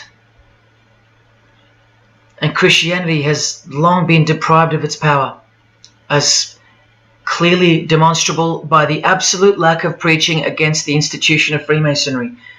Satanism's magic cloak, Satanism's magic trick, that's Freemasonry. And how they are laughing for now. So Freemasons are now at the helm of the power structure of society, which means Satanism rules. And they're making their move for the new order of the ages. Are you that besotted by this evil world that you'll even deny the existence of secret societies? And what about the American president, John Kennedy? Was he just a nutjob like me? Warning us about an international secret society with an international secret plot. A Freemason trying to tell you and the world about Freemasonry. Shot through the head. I've shown you who they are. I've shown you how they successfully operate with degrees of initiations and horrific and illegal oaths of secrecy. And I've shown you why they are a secret society. I've proven it to you. And only now that I've done that, I can show you in this many minutes what the shocking new order that Freemasonry has so cautiously been guiding us toward actually looks like. And of course you won't believe that either. By now there's a 98.5% chance that you belong to the world. And in that case, the world can do, will do, and is doing whatever the hell it wants to with you. And when all you have is the world, you'll do anything to hold on to it. Christian or not, most of you will follow this world straight to the slaughterhouse in the name of peace, safety, and progress. Clinging to it, because all you love is inside it. Blissfully ignoring people like me warning you of who's really in charge of it. Men, women, actors, singers, businessmen, and politicians, all interlocked, whose God is named Lucifer. You've seen it with your own eyes, but now you can hear it with your own ears from this 33-degree Freemason in person, just in case the Masonic literature wasn't enough for you. Okay, define Lucifer for me. Pure, virtuous, wholesome, innocent individual that's out to help people. Lucifer is? Yeah. Say that again. Lucifer is a pure, holy... Virtuous. Virtuous. Now, see the Lucifer that God created? That's the same one. Oh, man, this is great. I'm going to put this on the internet. Oh, God bless you, Amen. brother. Because that's exactly what the Shriners and Masons teach us, that Lucifer is light. No. And you're about those confirming hospitals? You know what, sir? Jesus said, many will say to me on that day, Lord, Lord, did we not do these good deeds in your name? And you'll say, away from me, you workers of iniquity, I never knew you. Jesus said it? In Matthew chapter 5. You've been bred from childhood to fall for the biggest lie ever told, that Satan doesn't exist. And if Satan doesn't exist, well then neither does Jesus. And while your heroes and idols know full well that they do exist. And when I say you've been bred from childhood, I mean just that.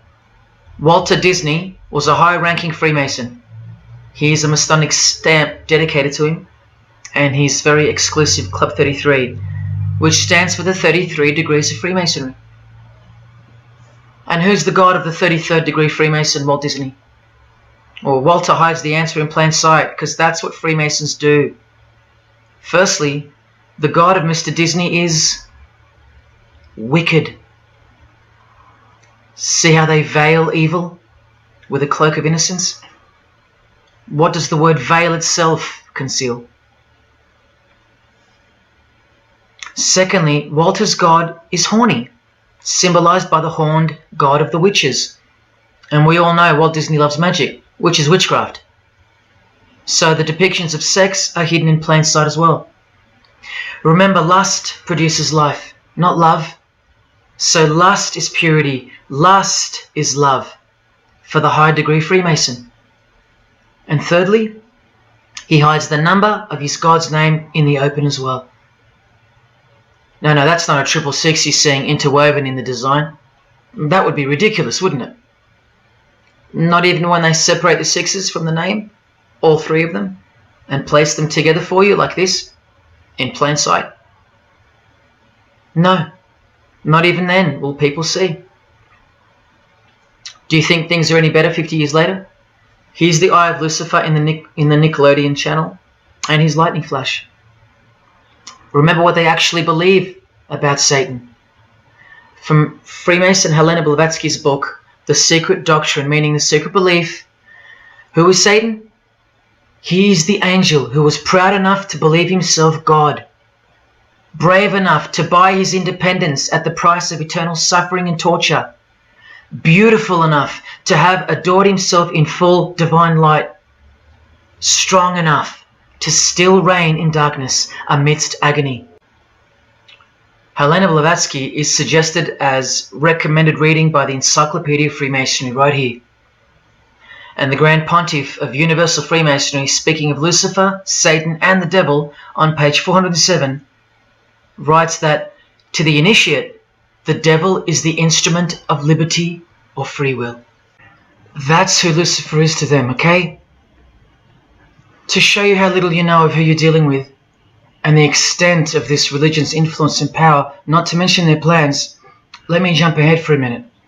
Watch this. This is Lucius Trust.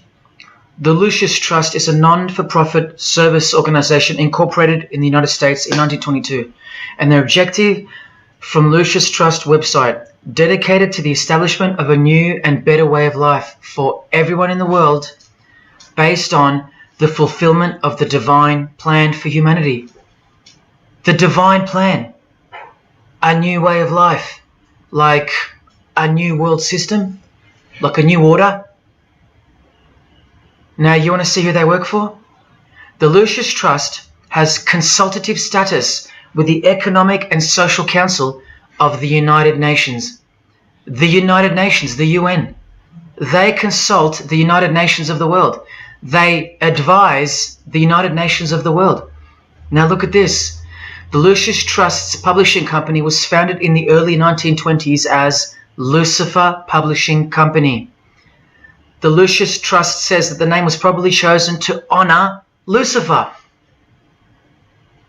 What on earth does a modern day consultant to the most powerful and progressive force engaged in uniting all nations under one banner, the UN, have to do with the fallen angel of the Holy Bible? The one that Jesus Christ told us would manifest on earth as a world ruler, to deceive the whole world into a new world system. Yes, that angel. Why on earth would they honor that angel? Well, that's easy. They were founded by Freemasons. Incorporated into the United States by Alice Bailey and her husband Foster. Well, here's a book written by Foster the Freemason, The Spirit of Freemasonry, published by Lucius Press, also known as Lucifer Publishing. And one last thing, if you dig a little, you'll find an article on their website, The Esoteric Meaning of Lucifer, on a modern company website with consultative powers to the United Nations of all things. Wow, I really hope you're seeing this.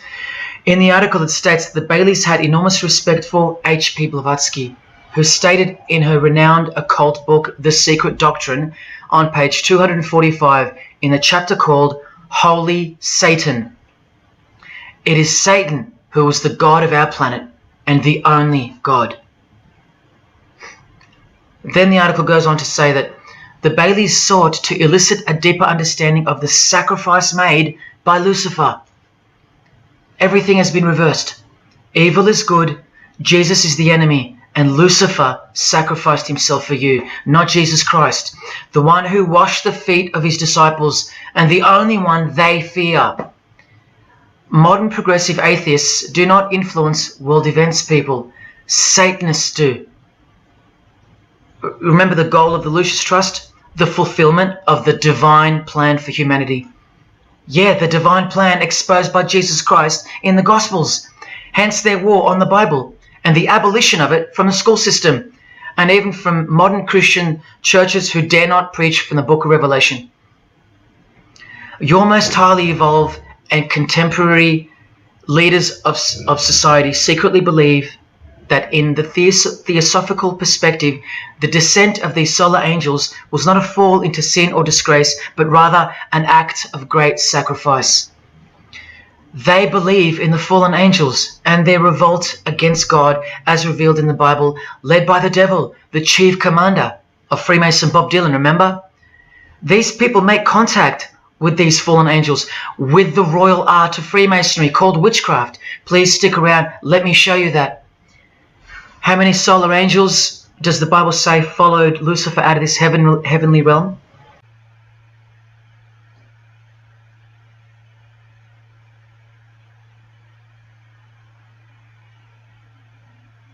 A third of the angels makes 33%. Does that number sound familiar yet? 33 degrees of Freemasonry. Just a coincidence? From the Gospels again, which expose these people every time. Do not let anyone who delights in false humility and the worship of angels and who has access to some visionary world beguile you, trick you of your reward. You still don't believe that the false humility of the charitable fraternity of the Freemasons is behind it all? Well, Blavatsky also published a magazine called Lucifer with a woman named Annie Besant. And here's a letter written by Annie herself with the official Masonic letterhead. And here Annie signs off as a 33rd degree Freemason. Printed also in the left-hand corner, Annie Besant, 33rd degree, and a member of the Supreme Council. Undeniable and undisputable. Please don't make me prove it to you over and over. Have you caught a glimpse of who you're dealing with yet? They're all Freemasons, high-ranking. And they're all buffeted by a plethora of Masonic dupes who don't know any of this because they can't decipher the symbols and they don't care to try. They're proud and boastful and defensive of their beloved fraternity in which they get to rub shoulders with the most important people of their suburbs, cities and towns, and in which they got on their knees to take blood oaths of death, calling other old decrepitated men worshipful master, yet still they think it's innocent and has nothing to hide. Delusional and lost, almost beyond hope. Some of them still think it's a Christian organization, just like the founder of the Satanic Church described. What do you get when you carefully conceal Satanism with Christianity? You get Freemasonry. People, Satanism is at the core of our world, and it is behind the new order that will be implemented soon enough. It will be all done through deception. You'll be tricked. Remember how I told you that the all-seeing eye sees that we're in hell? Well, the massive witch and Freemason Helena says so right here. Satan is the minister of God, Lord of the seven mansions of Hades, the angel of the manifest worlds.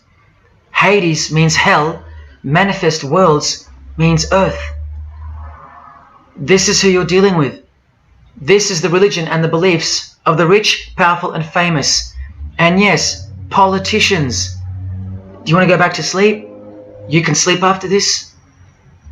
Or wait till I show you what they're going to do to you, coming up in this many minutes. For those who simply refuse to believe that Bono or Scott Morrison or Prince can be Luciferians because they all go to church, let me show you another Masonic ritual they do. And this is before Satanism or Luciferianism is revealed to the candidate. And then you tell me if Bono or Scott are capable of secretly believing in Lucifer. It all starts here with the Masonic apron. Different kinds signifying different grades. Have you guessed what it's hiding yet? The genitals. Pretty obvious. Like everything else they hide, once you can see. The genitals are the true working tools of a Mason. Freemasonry is foundationally a sex cult, like Satanism, because it all starts with sex, doesn't it? Life itself starts with sex. So the mystical force of the true God of Freemasonry hides in the hidden part of the human body. That's the Holy of Holies, covered by the Masonic apron, the seat of God, the seat of Lucifer. See here with Satanist King Diamond's artwork? The eye is attached to the horn god, but look at where the eye starts, from the waist down. That's where the apron of a Mason begins. And the one eye of Freemasonry is also the one eye of the penis, where life generates and springs forth. See the openly hidden secret of the Masonic square and compass now? You're looking at the sex act. That's the female in missionary position, and that's the male mounting her. The sex act. And the eye in the middle, with these emanating rays, is the orgasm and the ejaculation of the penis. See life shooting forth. That's how they see the sun and the earth too. The sun is the visible penis of their true God, shooting forth life continually. The light itself is the mystical sperm of the God of this world. The sun and penis generate life, while the earth and female womb produce life. The letter G, when replacing the I in the middle of the square and compass, stands for generation, sexual generation. The practical aspect of Freemasonry and Satanism's religion is that of a sex cult. You see Rod Stewart telling you he's a Freemason? By displaying the hidden hand of Freemasonry, also known as the Master of the Second Veil, and look at his other hand, taking the Masonic apron's place for covering his penis, which is the Holy of Holies, the seat of God for the Mason. And from the Grand Pontiff of Freemasonry, Albert Pike, hence the significancy of the phallus, the penis, or of its inoffensive substitute, the obelisk. Straight from the horse's mouth, the erect penis graces us, or should I say disgraces us, with its presence in every country in the world, marking its territory. The Masonic obelisk in our face, everywhere, making its bold statement, yelling, screaming in silence. This is another reason why we're considered the ignorant and stupid masses. Another example of hidden in plain sight. And here's an erect penis on the front page of the female Freemasonry magazine, The Eastern Star. I once stood in front of this obelisk in Sydney, and I must have asked 30 people what they thought it was. Not a single one of them knew. To the Freemasons of the higher degrees, the whole universe is in fact one giant and continuous sex act. This is the structure of Freemasonry. You can take this path to the top or this path. And way up here, you have the Order of the Mystic Shrine. The Mystic Shrine is what's found behind the Masonic apron, because that's where life comes from. That's the Mystic Shrine. You have to be a 32nd degree Freemason to be asked to join the Order of the Mystic Shrine. And then, once you're inside, you can be invited to join this order, the Royal Order of Jesters. See, Freemasonry is like Russian dolls, and Satanism is at its center. Look at some of the pins and lapel designs for the Order of the Jesters. You can only join them unless you're at least a 32nd degree Freemason. This is a certificate that a jester receives after his initiation, and you see here their patron is named King Momus, and he was a god, or a daemon, which is a variant of the word demon, who was expelled from heaven, as the legend goes. Sounds just like Lucifer, because it is. I told you that Satanism was the oldest religion in the world, and it is. The sex act was ritualized and organized as a religion before we called it Satanism. But Satan has always been the god, the horny god, the horned god of these sex cults. All of them, from Samaria to Egypt to Greece and so on, that's called paganism. And the real Bible of the Freemasons and the pagans, the one not written by hand, the one that's older than any book, the one that supersedes all the rest in age, thus making it the purest and most unadulterated word of God in the eyes of the Freemasons, is nature. Nature is their Bible. And before you think there's nothing wrong with that, wait a second, because you're not thinking straight. Ask a Mason, whether he be a 1st degree or a 33rd degree, what is Freemasonry? And the universal go-to answer is this: a peculiar system of morality, veiled in allegory and illustrated by symbols. Now, why would you need to veil your morals? Because in their peculiar system, evil is good and good is evil. That's Satanism 101. A peculiar system of morals. That should tell you something. That should tell you everything. Why would your morals need to be a secret? Because their deeds are in fact evil. Glorifying the laws of nature, where cruelty and self-obsession are virtuous characteristics. That's nature. Nature is as cruel as she is kind. The checkered floorboard, where everything is legal. It's Christianity that lives in reverse. The first shall be last. Love your enemies. The meek shall inherit the earth. These are unholy and unnatural concepts in the eyes of visible nature, the nature of Freemasonry, which is Satanism. What the Freemasons really mean by this morality veiled in allegory is that they're allowed to steal because nature allows it. They're allowed to kill because nature allows it. They're allowed to commit adultery because nature isn't monogamous. They're allowed to lie, indulge in all their God-given senses, especially sexual, because nature encourages it, as long as no one finds out, under oath. Jesus said, narrow is the road that leads to life, and broad is the road that leads to destruction. The Freemason of the century says, no true Mason can be narrow, for his lodge is the divine expression of all broadness. Because broad are the divine laws of nature. While they glorify those laws, Christianity breaks those laws. It becomes supernatural, because only then can you love your enemy. And so it goes that Christianity is despised by Freemasonry, the real Freemasons, because their Bible is nature, and by nature they know the personality traits of their god Satan, because he's the god of this world, just as the Freemasons, the enemies of mankind, say that he is, and just like Jesus said he was too. So they believe that Jesus is evil because he denies human nature and burdens us with the knowledge of sin. Observable nature, that's what guides the Masons' ethics and the Masons' morals. That's why they're called Freemasons. Believe you me, because they're free from moral obligations, free from sin, from guilt. They're free from Jesus Christ. These people are introducing this new system of the world, this new age. You're going to miss Christianity when it's gone. Mark my words. Because you have no rights in the eyes of nature, which is the Bible of Freemasonry and Satanism. And soon that will become painfully plain as a fact of life. Now please, I give you fair warning of what's to come in this presentation. It's very disturbing, or at least it should be. But cause to celebrate follows the disgusting things you're about to see. This is precisely where my own life and well-being come into danger. So let me say this right now.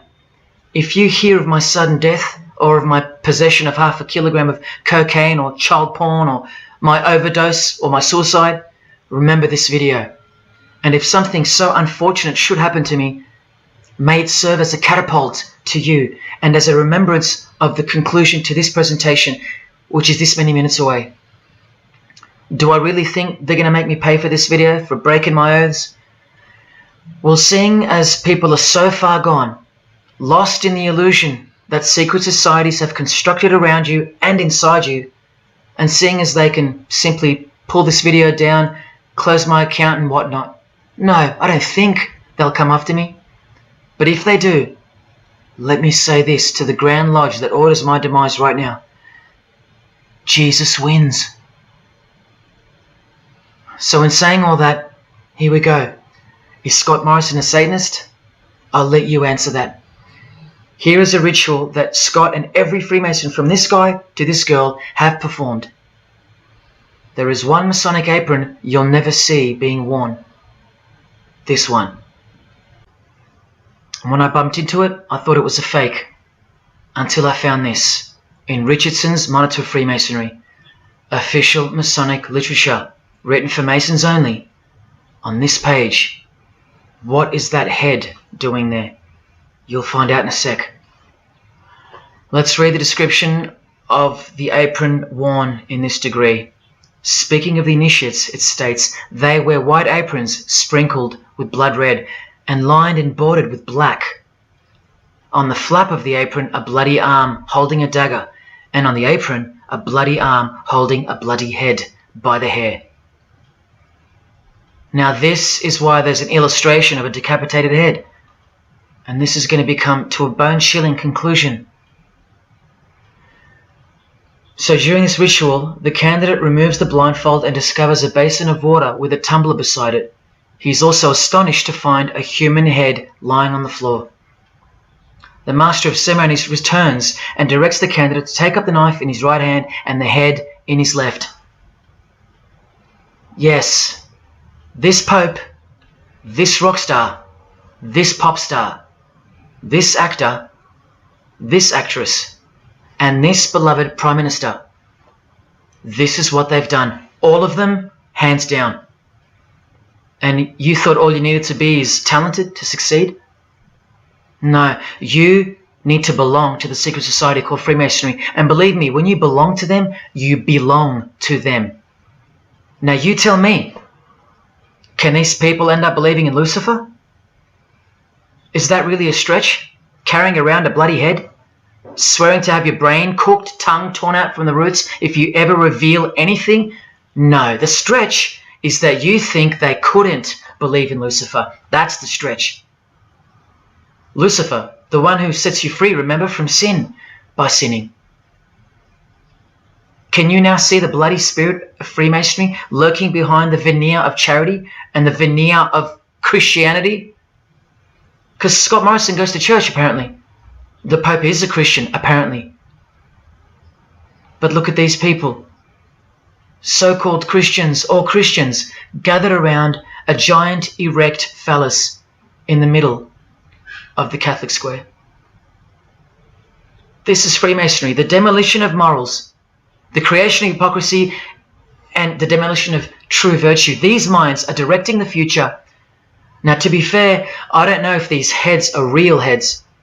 I never got that far to find out. But I will tell you this. All the skulls they use they're real. All the skeletons they use they're real. And they run every single noteworthy funeral home in Australia and the world. I know that personally and for a fact. Once again, you are only seeing the tip of the iceberg because I can't bring myself to tell you about what I really know of the rituals that come after the 33rd degree Freemasonry. For as much as they celebrate life in various grotesque ways, they also celebrate death in ritual form, which are the things I can't speak of to you.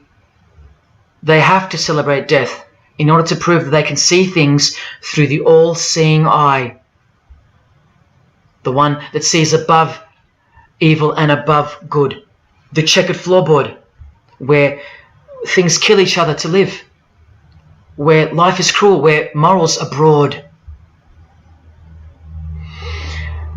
There is no sin, there is only nature.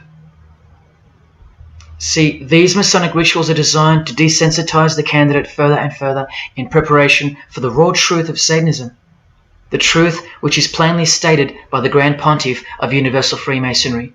Lucifer is the light bearer, and that you should doubt it not, from their own literature and from their own mouths. Until finally the candidate's introduction into the royal art of Freemasonry, witchcraft, the ancient craft. Why do you think that witchcraft has disappeared? It never disappeared. It was hidden, forced to go into hiding by the appearance of Jesus on the human scene. Another reason why he's passionately hated, and soon him and his ways will be done away with in this new world. and so will your rights.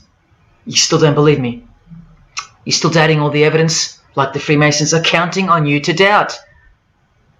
Well, remember from the Encyclopedia of American Religions, the continuing impact of speculative, modern Freemasonry provided fertile soil in which new magical orders could grow. Watch this 2-minute clip. I can vouch for every single thing you hear come from the former Masons' mouths. In the initiation in Freemasonry, we had to be recommended by another Mason. Well, in order to join witchcraft, you have to be first screened. You have to be recommended by somebody currently in witchcraft. Well, when I was initiated, I was blindfolded and bound by a rope, and on your bare chest was thrust the point of a spear. In witchcraft, we were initiated through a very involved ritual, initiation ceremony, wherein the candidate was led blindfolded, bound by a rope to the edge of the magic circle. And the rope is around your neck and you're leaned forward. And up front, at the eastern end of the building, is a person who's a worshipful master. And you kneel down before him as if he were a god. You were met by the high priest or high priestess at that time, usually with a sword to your chest. When I went to enter the lodge, a sharp object was put to my left breast. And I was warned that should I reveal any of the secrets of Freemasonry, to know what to expect. When you're presented before the high priest, a sword is held against your chest, and you actually take a blood oath, promising to remain faithful to the secrets of witchcraft. Well, when you are in the room, this blindfold is taken away from you, and this is a time when they say that you're coming from darkness into light. During the initiation ceremony, the initiate is led by the lieutenant of the high priest and is challenged at the edge of the circle by someone saying, "Who goes there?" And the answer is, "One from the world of darkness." In Masonry, the prayers are ended with "So mote be." Oh, and one of the other aspects of, or distinctives of the craft was that we would always end any spell or ritual where we released the power, this is where the power was released, with the word "So mote it be." By now this should sound like a stupid question, but why do you think that the initiation ceremonies into witchcraft are almost identical to that of Freemasonry? I'm not even going to answer that. Come on, people, wake up with me. Here's Kylie Minogue, a Freemason, okay? Hidden hand of Freemasonry and the one-eye symbolism of the god of her religion. Now here she is giving the vow of silence, but what the masses fail to see is what's written on the book she's holding. Witchcraft. The royal art of Freemasonry. This is what her vow of silence is referring to in the picture. Yes, Kylie Minogue is a witch. And if you're still that deluded by the magic wand that is television, entertainment, movies, media and whatnot, then you'll no doubt fail to use the incredible eyes that God gave you, from which to see the real world with, the evil world, where Satanists are at the helm. The ban on witchcraft was only officially lifted in England in the 50s, after more than 1500 years. So that tells you who's in control now. And when I give you a glimpse into witchcraft in a minute, you'll see why it's evil. And why it should be anything but legal, even when using it for so-called good. Because the well they draw from is poisoned. But thanks to propaganda, the craft of the witch has been absorbed into the realm of fantasy. Justin Timberlake here is also referring to magic in this cover art, with the all-seeing eye looking through the number of their god. Magic. Magic is a much smoother and more acceptable word than witchcraft, that other word. That word still retains its ferociousness, its true character, but that word has been sterilized. That word isn't real to you anymore. You can't feel it for what it really is. Or if you do, your mind has isolated it, confined it to some small groups of unimportance scattered here and there over this diverse world. And so it's nothing to be feared or concerned about. But that's the furthest thing from the truth. Now, some witches want to say that witchcraft isn't Satanism. That's either more delusion or misdirection, as confirmed here by Anton LaVey in the Companion to the Satanic Bible, when speaking of the followers of the Witchcraft Not Satanism school. He writes very accurately that they cannot afford to admit to an affinity with anything that bears the name Satan. He knows where the power of witchcraft comes from. Now, does that mean that Justin Timberlake is a Satanist because of his symbolism and the use of his word alluding to witchcraft in his artwork? Well, yes, actually, that's correct. He is. Here's a quote from one of his songs. You want to see who else is in good company with these famous idols? Suzanne Atkins. Same sign, same religion, Satanism. Do they all have to admit it in the English language for you to believe me? Or can the symbols they use finally be enough for you? Look at what another legendary Freemason, Arthur E. Waite, states. Out of evil comes good. And the confusion of tongues gave rise to the ancient practice of Masons conversing without the use of speech. Out of evil comes good, so it's good to do evil. That's what he's saying. See, I'm trying to include you into the conversation that the Freemasons are having with each other in public via symbolism, unbeknownst to you. Listen to what famous US footballer Tom Brady said regarding his wife. So, man, I listened to her. And right after the game, she said, see, I did a lot of work. You do your work, I do mine.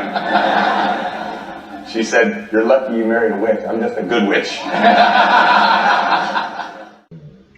Well, this is Tom Brady. And this is his wife. Both initiated into the secret society. Of course they are. Wait, she's not displaying the one-eye symbol of the Freemasons, is she? That's just art, isn't it? Well, no, it's not. She's a witch, and her husband just told you she was. Here's Steve Miller's front cover to the famous song Abracadabra. And he covers his eye, because he's a member of the one-eyed religion. And abracadabra is a legitimate word used in witchcraft. Here it is in the 100-year-old Encyclopedia of Freemasonry. Why would the word abracadabra be in the Encyclopedia of Freemasonry, the fraternity that runs charities, hospitals, nursing homes, and that secretly supply us with popes, presidents, prime ministers, kings and queens, and the bulk of our entertainers? Why? You know, I really think it's time to show you what the Satanists dressed as Freemasons are going to do to you and the world to finally establish their new world, their utopia. And this is going to be the segue into that. This is my last practical example of Freemasonry's satanic roots. And then I'll close this presentation with the most shocking thing you'll see or hear. You probably won't care, but to the precious few who remain, I will send you off with the greatest and most beautiful shock of all.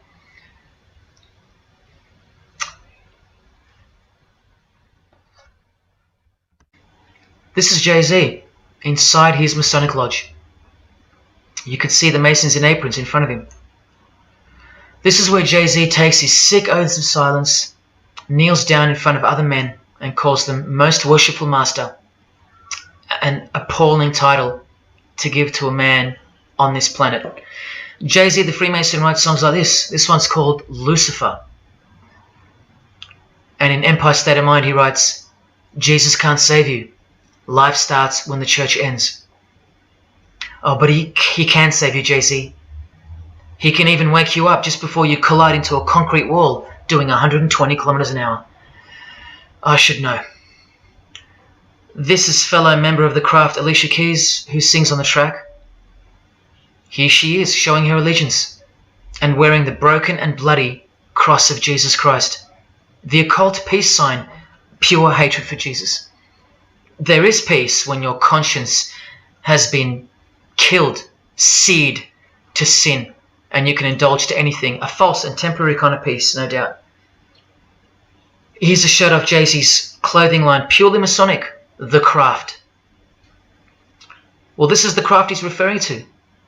This is him with well-known witch, Marina Abramovich, also showing her sign of allegiance to Freemasonry. Now here we go. Here's Jay-Z wearing a most revealing top and the dead giveaway that you need to see behind the curtain of Freemasonry. Do what thou wilt. Do whatever you want. That's the adopted motto of the most notorious Satanist of the 20th century, 33rd degree Freemason, Aleister Crowley. Here is his certificate of appointment, known as the 33rd degree inscription and the double-headed eagle of Freemasonry.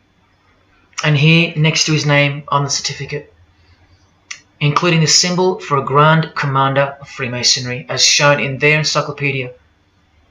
But to really confirm that he's a Freemason, here he is doing the Masonic sign of the Master of the Second Veil. Now here's a legitimate letter from Aleister. Again, the addition of his inscription of the 33rd degree, and he signs off with a symbol of the past Commander of Freemasonry. What does he write beside it? Baphomet. This Baphomet. Now listen to this man to get a clearer picture of the truth behind the secret religion of the stars and the leaders of the world. Aleister is the founder of a Luciferian church called the Ordo Templi Orientis, and he named himself the Beast 666, straight from the Bible, depicting the number of wickedness in human form.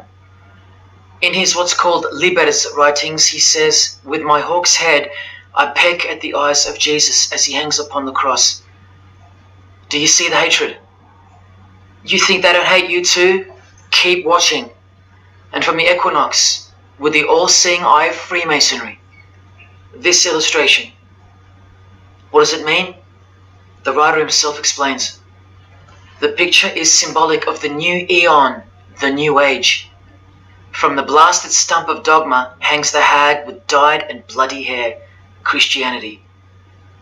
There's a massive glimpse into the new world order that's coming. Keep watching. And down here, do what thou wilt is the true nature. The true nature, remember? The broad morals. There is no such thing as evil. So do what you want. Can you see the Masonic future yet? Can you see the hidden hatred that pulses through its veins? If they believe in do what thou wilt, what do you think they will do to you? And what do you think they'll do in order to build this new world? This is from a commentary on his Book of the Law. The Beast 666 adviseth that all children should be accustomed from infancy to witness every type of sexual act. Do what thou wilt. And what about the royal art of Freemasonry? Magic is the highest, most absolute, and most divine knowledge of natural philosophy. What a statement. The highest, most absolute and divine. Well, let's have a closer look into some of the more hidden secrets of the most divine natural philosophy known as magic. Any living being is a storehouse of energy, varying in quantity according to the size and health of the animal. At the death of the animal, this energy is liberated suddenly. The animal, therefore, should be killed within the circle, within the magic circle, so that energy that's released can be captured and directed to serve the will of the witch, male or female. This is a science, a hidden science. But now hear this, coming from a 33rd degree Freemason, and don't you forget that. For the highest spiritual working, one must accordingly choose that victim which contains the greatest and purest force, a male child of perfect innocence and high intelligence is the most suitable sacrifice. Can you see? This is who Jay-Z is quoting on his top. This is who this Jonas brother holds in high esteem. This is who the Beatles have on their front cover as a figure they admire. No, worse, they put at the top. This is the same picture of the front cover in a mirrored form, and after some kaleidoscoping, you'll find this. Fellow Freemason Aleister Crowley sits at the top, and down the bottom there even appears the phallus with the testicles, and up here the vesica Pisces, also known as the vagina. Does this picture make more sense now? All Freemasons, yes indeed. And by the way, that's where Jay-Z got his symbol from Satanism. as portrayed here by Satanist and Freemason Aleister Crowley and by Satanic Church founder Anton LaVey. Does anyone still think that Freemasonry isn't Satanism in disguise? Let's finally take a peek into the royal art of Freemasonry. And this is the briefest way I can show you from the complete book of magic and witchcraft. This is a practitioner's manual, not from some bogus author trying to expose witchcraft. Just so you can get it through your head that this is real and this is protected. The writer or compiler of this God-forsaken book warns the reader that the recipes may seem disgusting, that the knowledge revealed has been forbidden, and has caused suffering and death to witches and the victims of witches. You don't think witchcraft was a serious menace in times past and present? Come with me and I'll show you how bad this menace actually gets, as the world's most powerful and secret religion moves ever closer to fulfilling its biblical destiny, and it will. Close your eyes or not, it will fulfill its destiny. Firstly, let's connect this sick art straight to modern Freemasonry with the word abracadabra, both written in triangular form from the Manual of Witchcraft and from the Encyclopedia of the Secret Society that your Prime Minister belongs to. And just like high-ranking Freemasons, male and female witches also drink out of a human skull. But here the practitioner drinks wine, in which they first dissolve or boil the brains or heart of an animal, before consuming it all from the human skull. In this ritual, the initiate is instructed to drink in the night at spring water, out of a skull of one that hath been slain. That's right, out of the skull of a human who's been murdered or sacrificed. Otherwise, eat a pig with a knife that slew a man. Please don't turn away. Look straight ahead and open your eyes to the planet you are on, because the real monster under your bed doesn't actually go away when you close your eyes. In other rituals of the craft, you burn a rooster while he's alive. With the use of a poisonous plant used in ointments and potions of witches, you can assure death and destruction on a victim. You want to make a female enemy sterile or a male enemy impotent for the rest of his life? Otherwise, you can just kill them. The hand of glory is the severed hand that is dried and preserved to be used in black magic. Yes, a dead human hand. A black circle is most effective for operations of evil. The use of blood and sex in ritual was considered helpful for obtaining the necessary energy to successfully work magic or achieve mystical insight. But here's where the darkness thickens even further. Animals such as black cats or children may be sacrificed, and participants may drink the blood of the sacrifice. And just so you know that Stanley Kubrick wasn't joking, an orgy of participants sometimes follows the mass. No remorse, just science, the science of witchcraft, the royal art. And here, what's necessary for the working is the fat of young children, dead children. How many children do you think go missing in Australia every year? That's how many. And what about the world? Is it 1 million? Well, according to the International Centre for Missing and Exploited Children, it's 8 million children per year. Do you think that the highest, most absolute, and most divine knowledge of natural philosophy has anything to do with that? Any chance of an international secret system that is bolstered by initiations and degrees and bound under the most brutal penalties that the human mind can ever devise? Do you think that has any involvement? Any chance of that? Am I saying that this Freemason has sacrificed children? No, I never said that. But did he ever even remotely mention the secret societies? Did he ever try to warn you? Educate you? No, he was under oath. Am I saying that these Freemasons have sacrificed children? No, I never said that either. But have they ever warned you about the secret society that believes that Lucifer is the savior? The society functioning right under your nose, that secret society? No, not a chance.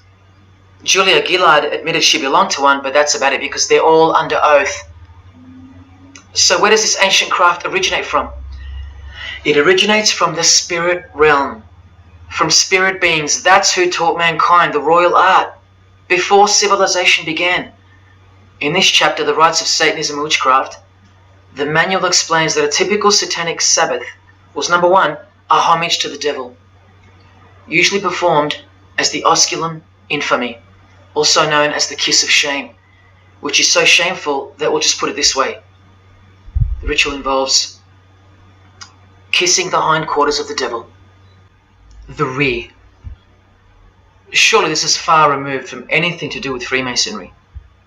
People, the original order of the Knights Templar were found guilty of this very same obscene ritual. And where do you find the modern variant of the Knights Templars of today? I told you, in the highest degree of Freemasonry, right here. Here's a couple of them now. And what's on this Templar's head? From the Masonic Encyclopedia, remember? A symbol of the Baphomet, according to 33rd degree Aleister Crowley. And we can confirm that in the Satanic Bible.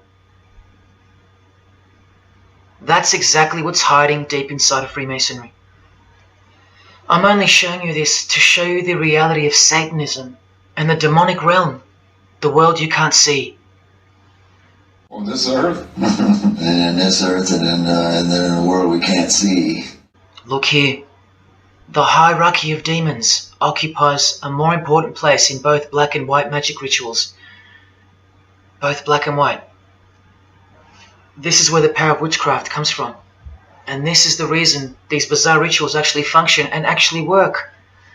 Because after the ritual is performed on earth, its effects are carried out to their conclusion in the spirit realm by spiritual beings or demons, actual demons.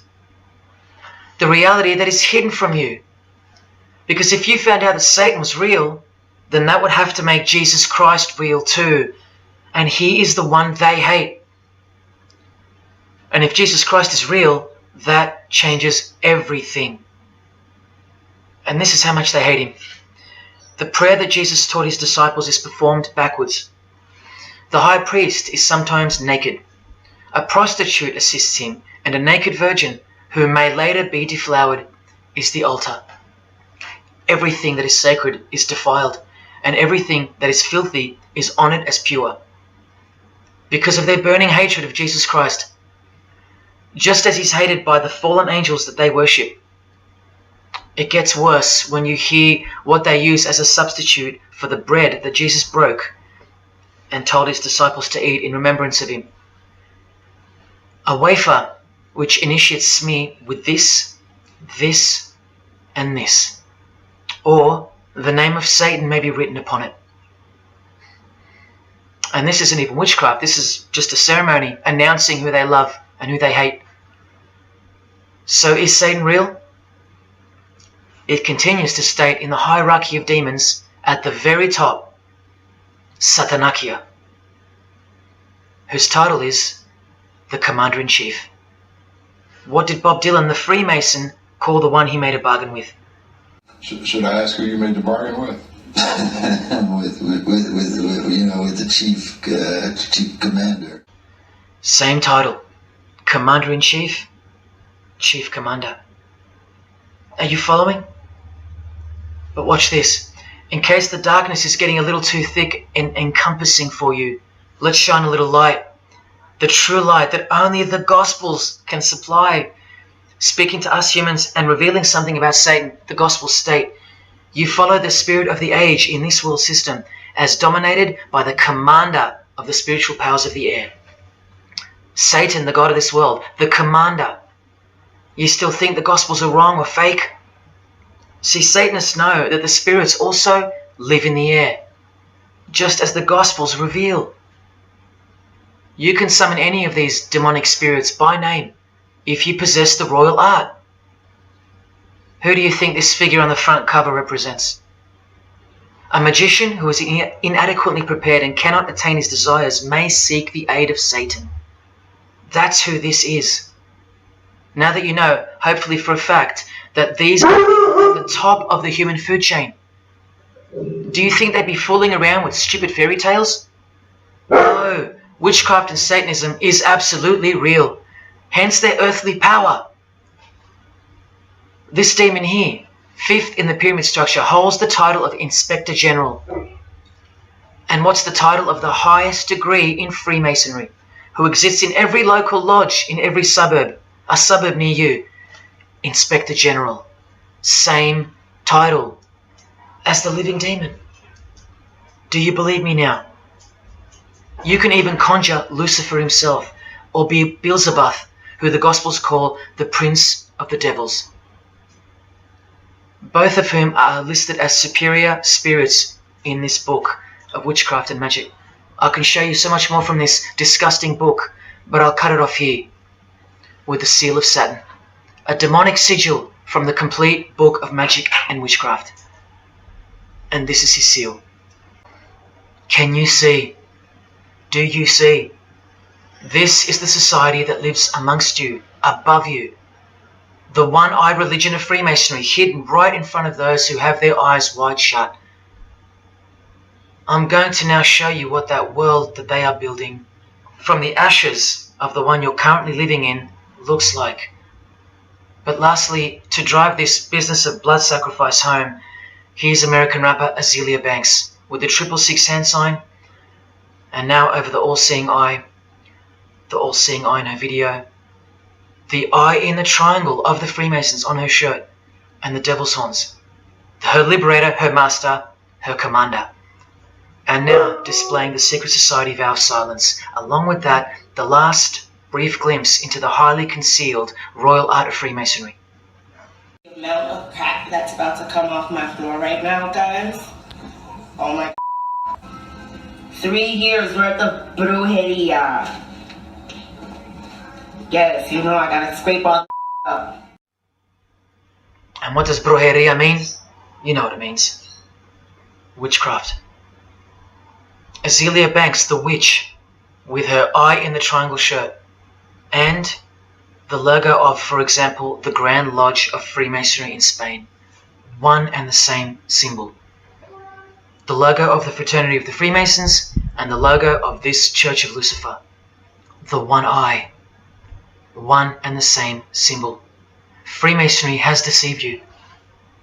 Yes, people, now you know how Satanism has functioned out of sight and out of mind. You still think there's no such thing as witchcraft? Or that it only existed in the olden days? You still think that blood isn't a part of the royal art?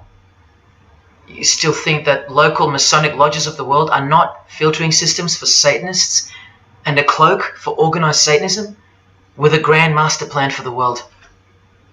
You think there's nothing to the blood sacrifice of Jesus Christ?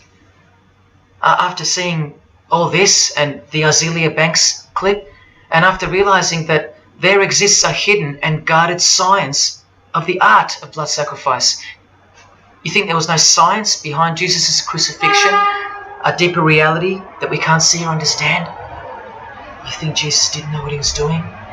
Or are you one of those who still think he didn't exist?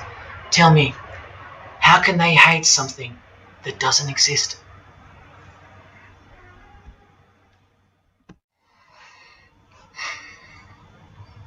If only you could hear from some other Freemasons who have the courage to break their oaths. But you won't. You won't. This is probably it. But I once heard from a Freemason, an honest one, in about 2016, after I posted this picture on Facebook. He knew the truth, just like you do now, or just like you should. And he wrote to me, and he said, by the time we are done, every church will be a brothel.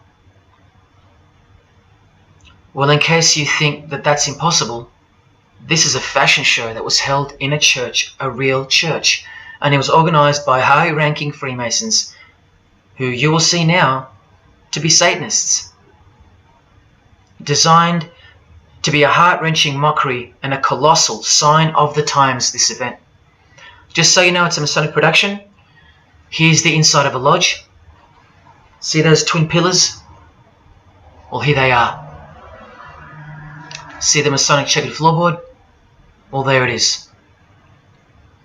See the Masonic square and compass? Well, there it is.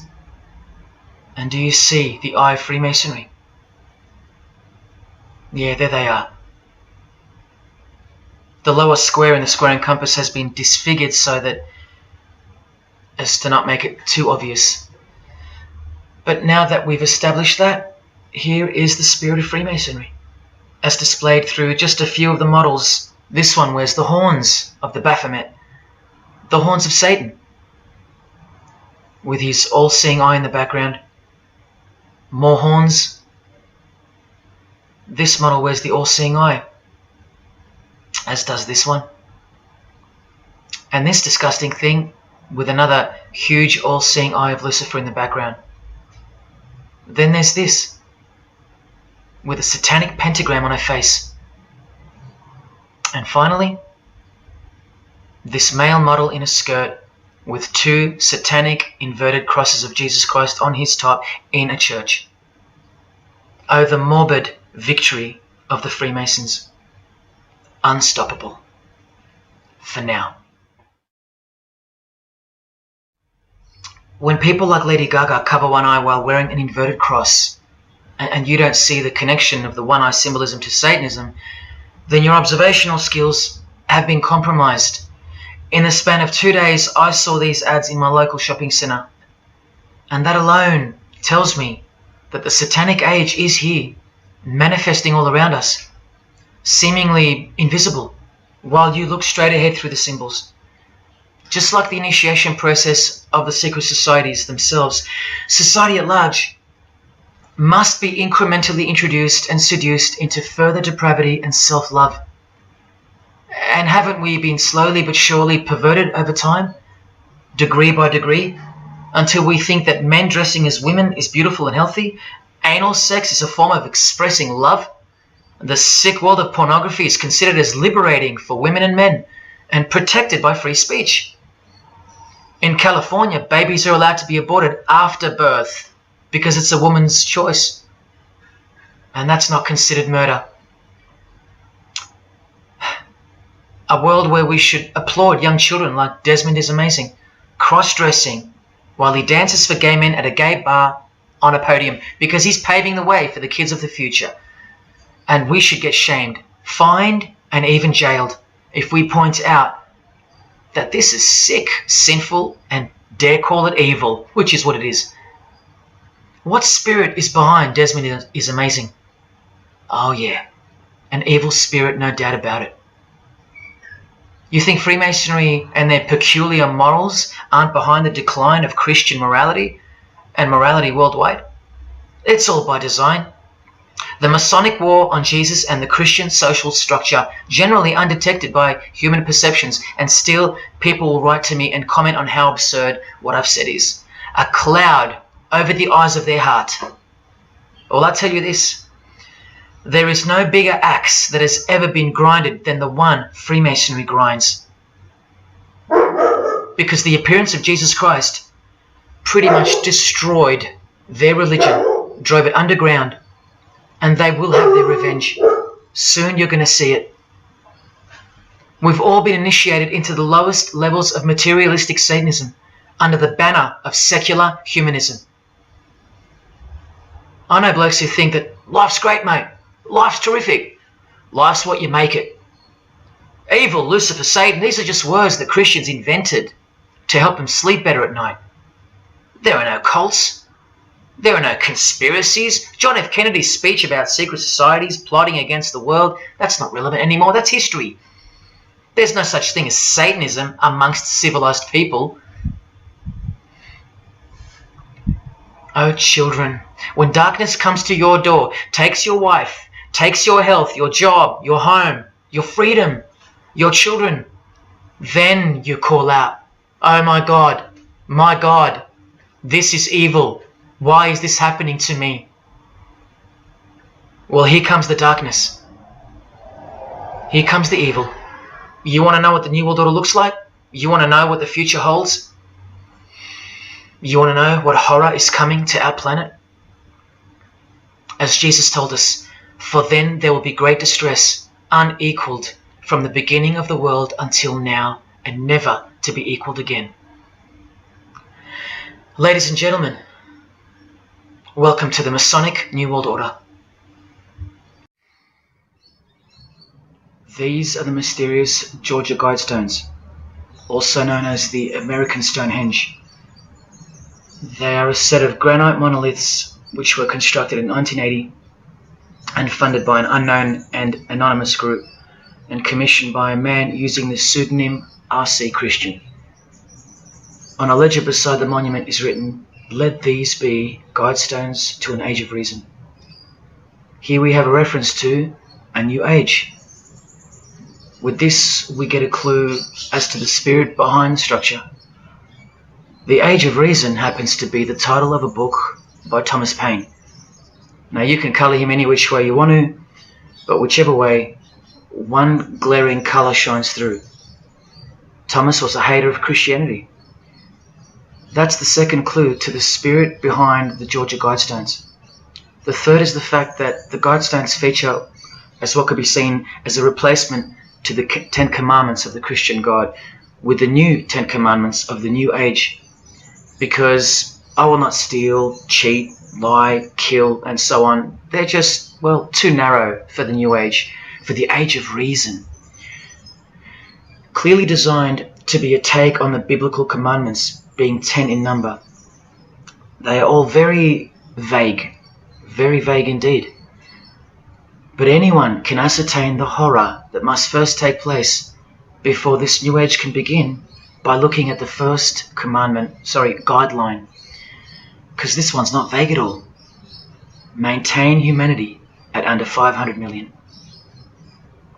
That's right, a reduction of at least 7 billion human beings would be necessary for that.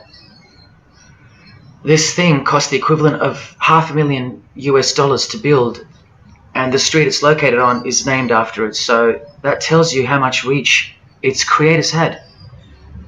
Its presence alone is a disgrace and a declaration of execution to most living people alive today. But let's go on to the fourth clue, as to the spirit behind these monuments. The monuments outlining the Age of Reason. The name R.C. Christian, the so-called person who commissioned the building of these giant slabs, anyone who's versed in secret societies or is a high-ranking member themselves would instantly recognize the pseudonym as a reference to the secret society known as the Rosicrucians, which is just another secret society branch that exists under the umbrella of Freemasonry, which is an extension of all secret societies of the past and is now the mother of all of them. In this Masonic website, Worshipful Master Win Westcott urges the Freemasons to consider their status as Rosicrucians. The RC stands for Rosenkreuz. Christian Rosenkreuz is the mythical founder of the Rosicrucian order. And as impossible as it is for me to prove that Thomas Paine himself, the writer of Age of Reason, was a Freemason, he did also write this book, The Origin of Freemasonry. That is the spirit behind the Georgia Guidestones, the satanic spirit, and a straight off the bat view of this approaching New Age. I told you, the whole system is about to change, and it's not going into the future, it's actually going back into the past. The old religion, that's what's taking everything over. And you'll walk straight into it, blind as a bat, thinking these people want to help you. They will appear as your saviors, forgetting or never being told in the first place that all this time there have been two societies in the world. The visible one, which is the one we're in, and the invisible one. Remember that the invisible one considers you profane, vile, and vulgar. Why on earth would they want to keep you around? In a book I can't mention written by them, people are referred to as useless eaters. We've become excess inventory, redundant, and past our use-by date in their eyes. Think about this. According to a prediction by information technology and research advisory firm Gartner, 1/3 of jobs will be replaced by software, robots, and smart machines by 2025. That's 4 years away. Google engineering director Ray Kurzweil anticipates that robots will have reached human-level intelligence by 2029. And by 2050, 80% of all jobs will be eliminated by automation. What on earth are you and your family good for then? What do you think the secret society will do to the vile multitude then? The utopia is coming, but it ain't your utopia. You still think that by the measure of the minds of international Satanism, you should be kept around? This excess baggage that the bulk of society has become? No, no, no. The new age is dawning. And generally speaking, you're not invited. It'll just look like you are. Remember that Charles Darwin, the Freemason, is listed as an influential figure in the Satanic Church. So mass murder and mass death are natural and necessary themes in the name of evolution, an artificially induced evolution into this.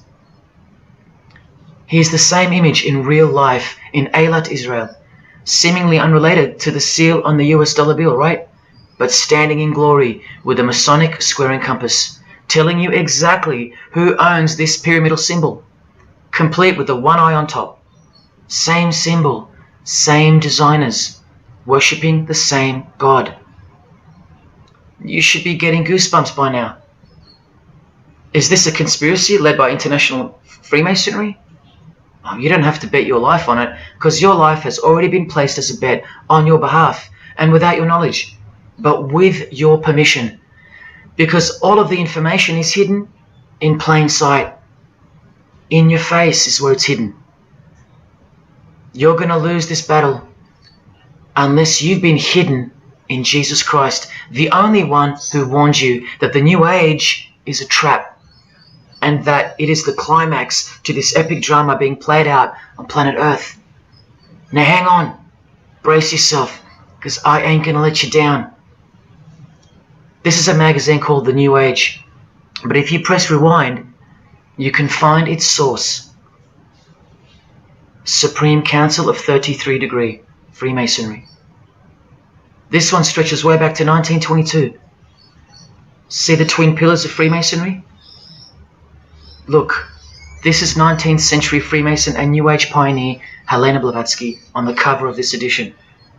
She's the one who wrote that darkness is absolute light, and that Satan is the god of our planet, and that we are in hell. But do you think the readers of these magazines are told that? No. Darkness is sold as light. Satan is disguised, and it's him in the details. This Masonic New Age magazine was the precursor to all magazines and trends, promoting the great deception of self-love and spirituality. Meanwhile, you're feeding off the plate that Luciferians serve you. Look at how the Satanic Bible in 1966 reveals the reality behind the curtain. Evidence of a new Satanic age. A new age. The new Satanic age. All rigged and all propelled by Freemasonry, Satanism's magic cloak. After all, and I think you should have guessed by now, that Anton Szandor LaVey, the founder of the Satanic Church, the one who vowed to help destroy Christianity, is himself a Freemason. I can't prove it to you, but I know it, because of not only his obvious fondness of the fraternity of the Freemasons and the mention of it in his Satanic Bible, and its vital role in the Satanic takeover, but also because of the symbols, specifically this one, generally called the Devil's Claw or the Lion's Paw. Freemason James de Rothschild displaying the Devil's Claw or the Lion's Paw. X-Factor's L.A. Reid showing the Devil's Horns next to fellow Freemason Avril Lavigne. The Secret Society sign for the Devil's Number, and displaying the Devil's Claw over and over. The better example is with New Age guru Annie Besant, co-writer of Lucifer magazine and 33rd Degree Freemason, also showing the Lion's Paw here and here. But the best example I have is with Aerosmith, guitarist Joe Perry clearly displaying the sign of the Master of the Second Veil of the Freemasons, and right next to him, Steven Tyler, doing the Lion's Paw. Clearly both Freemasons, secretly showing their allegiance with symbols. And here's Anton LaVey displaying the same Masonic symbol. Yes, a Freemason founded the Satanic Church. Now that we know who's really behind the so-called New Age, Listen to some of the confessions of the New Agers in their literature, once you scrape past all the talk of spirituality and love and rainbows. New Age author, feminist and hater of Christianity, Barbara G. Walker writes in The Woman's Encyclopedia of Myths and Secrets, "A 666, 666, was the magic number of the triple Aphrodite." She further compliments the number when she calls it the miraculous number 666. Speaking of the New Age to come, PhD Christopher Hyatt writes in Undoing Yourself, "As we moved closer and closer to the well-planned for and long-awaited invocation of the Prime Minister unto the very King of Hell, the Grand Vicar of Lord Lucifer." Yes, the very well-planned for and very long-awaited indeed. Do you see what's coming? Mr. Hyde also enlightens us in the fact that opposites do not exist apart from the mind. Evil and good are all in your head. That's why you should brace yourself, because these are the minds creating the New World System. He confirms this.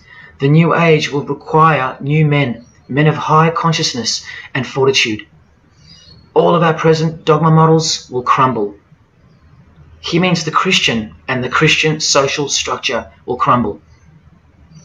In the introduction to the book, another PhD, Robert Anton Wilson, tells you what the New Age really thinks of the Christian social structure, which you have more or less enjoyed your whole life, Christian or not. Christianity and democracy have been among the worst disasters to ever befall the human race. I told you, atheists, you're going to miss Christianity when it's gone. Here's a picture of Robert with the Masonic eye in the triangle on the wall behind him. Remember where the term New Age came from. So once again, do you think that the new system, the New Age, is going to be democratic, a system that respects you or gives a damn about what you think once it's in place? Let me answer it this way. Christopher Hyatt quotes from one of his literary heroes and famed philosopher, Friedrich Nietzsche, who said, "What is more harmful than any vice? Active sympathy for the ill-constituted and weak, Christianity." So to be a Christian and to actively have sympathy for the weak, that's the worst vice. That's backward and evil. So the answer is no. This is what I'm warning you about. And look, Frederick's work has exerted a profound influence on modern history. That's from Wikipedia. You know what else Frederick said? You probably won't find this on Wikipedia. The domestic animal, the herd animal, the sick animal man. That's the Christian. And what book of Friedrich Nietzsche were these quotes pulled from? The Antichrist. Nietzsche also wrote Beyond Good and Evil.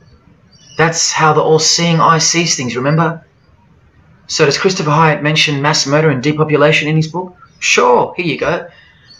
Those who would survive can do so only by grasping the vision of what lies ahead. The new wave that will carry them into an interesting future. Yeah, where the Vicar of Lucifer is God and Prime Minister. He openly admits the identity of this man. This Antichrist that most of you still think is a fairy tale figure from a fairy tale book. Jesus calls him the man of sin whose number is 666. The actual Antichrist, beloved of the secret societies. Yes, people, the New Age is satanic, actually and literally.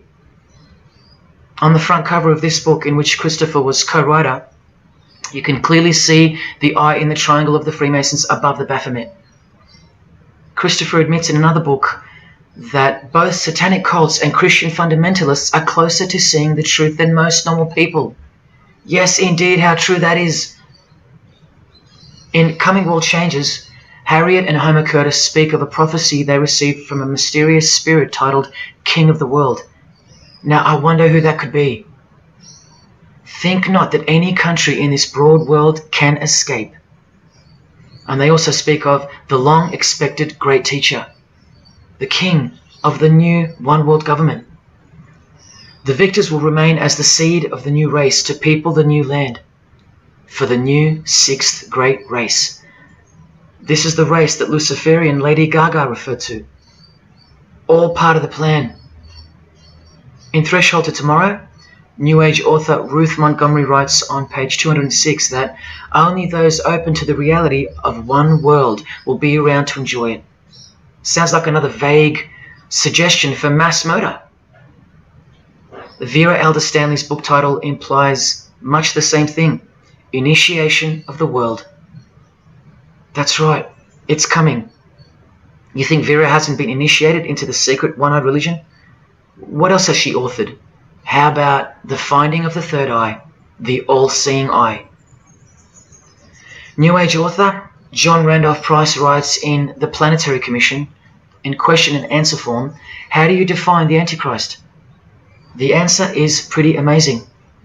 Any individual or group who denies the divinity of man as exemplified by Jesus Christ, the higher self of each individual, which Jesus Christ never exemplified because he is God. If you deny that mere men and women are divine gods, you are unfit for the glorious New Age kingdom. And you are the definition of Antichrist. In Practical Spirituality, he prepares his readers for a population drop of 2.5 billion people before the New Age era can begin. On page 32 of New Age author Barbara Marx Hubbard's book, Happy Birthday Planet Earth, she states that people will either change or die. That's the choice, she says. Notice the New Age has a new gospel, yet all the while, the world will be neglected of the information in the real Gospels, where it warns and predicts. For if someone comes and preaches another Jesus, not the Jesus whom we preached, or another gospel, you are most beautifully tolerant of them. In the Book of Knowledge, The Keys of Enoch, the writer has a quote-unquote direct experience with two spirits, Enoch and Metatron, and they share with the writer spiritually scientific teachings regarding the new system of things soon to be fully manifest. The reason this work is considered extra special amongst its readers is because it was the first book to point out the alignment between the Great Pyramid and the constellation of Orion. The first book ever. That's basically proof that these spirits, Enoch and Metatron, are the real deal. Not only that, it was also the first book to show the direct relationship between DNA coding and the divine name. That's pretty serious, and the atheists should be really waking up by now, because this is the world's most powerful and secret religion we're talking about, nothing less. The writer was told that those who govern the earth are those who have fallen from the heavens. He calls them the masters, and even states that they were punished with penalties that were assigned to each. These are the fallen angels of the Bible, people. These are the masters of the Masonic New Age, as proven here in one of the illustrations from the book. Same symbology. This worldwide catastrophe that is coming will bring about a complete reorganization of Earth's life system. And like all high-grade initiates of the secret societies, every attempt is made to bring positivity to the number of the Vicar of Lucifer. I was given instruction to use the specific light harmonics 666, 999, and 12-12-12. The spirits further inform the writer of the Keys of Enoch that the pattern 666 is used to identify you with respect to the Earth's vibration. The number of the beast of the Book of Revelation of Jesus Christ is not only being glorified, it's manifesting in the world. And from another illustration from the book, once again, the same image we see being used over and over with the eye on top of the pyramid. This is the secret religion that encompasses us and has been influencing us for decades upon decades, 2 to 3 centuries, in fact. Just like the Gospels explain, this is an absolute counterfeit of the truth. Christ is mentioned everywhere, but not Jesus Christ. No, this is the Antichrist spirit, who will eventually manifest and appear to the world as one man. Doesn't sound so mythical anymore when you see that the enemies of Jesus Christ and those behind the New World System, they use biblical terms. And Christ, to depict the antithesis, the anti of the real Christ, their Saviour. And these spirits from the world we can't see are the ones who taught mankind the sick art of witchcraft. Look at who supplies this book online, sacredmagic.com. You know what magic really is and what it really entails now. So once again, you can see the connection, the relationship. If you still think that this phrase, New World Order, is a conspiracy theory, you're suffering from a medical condition.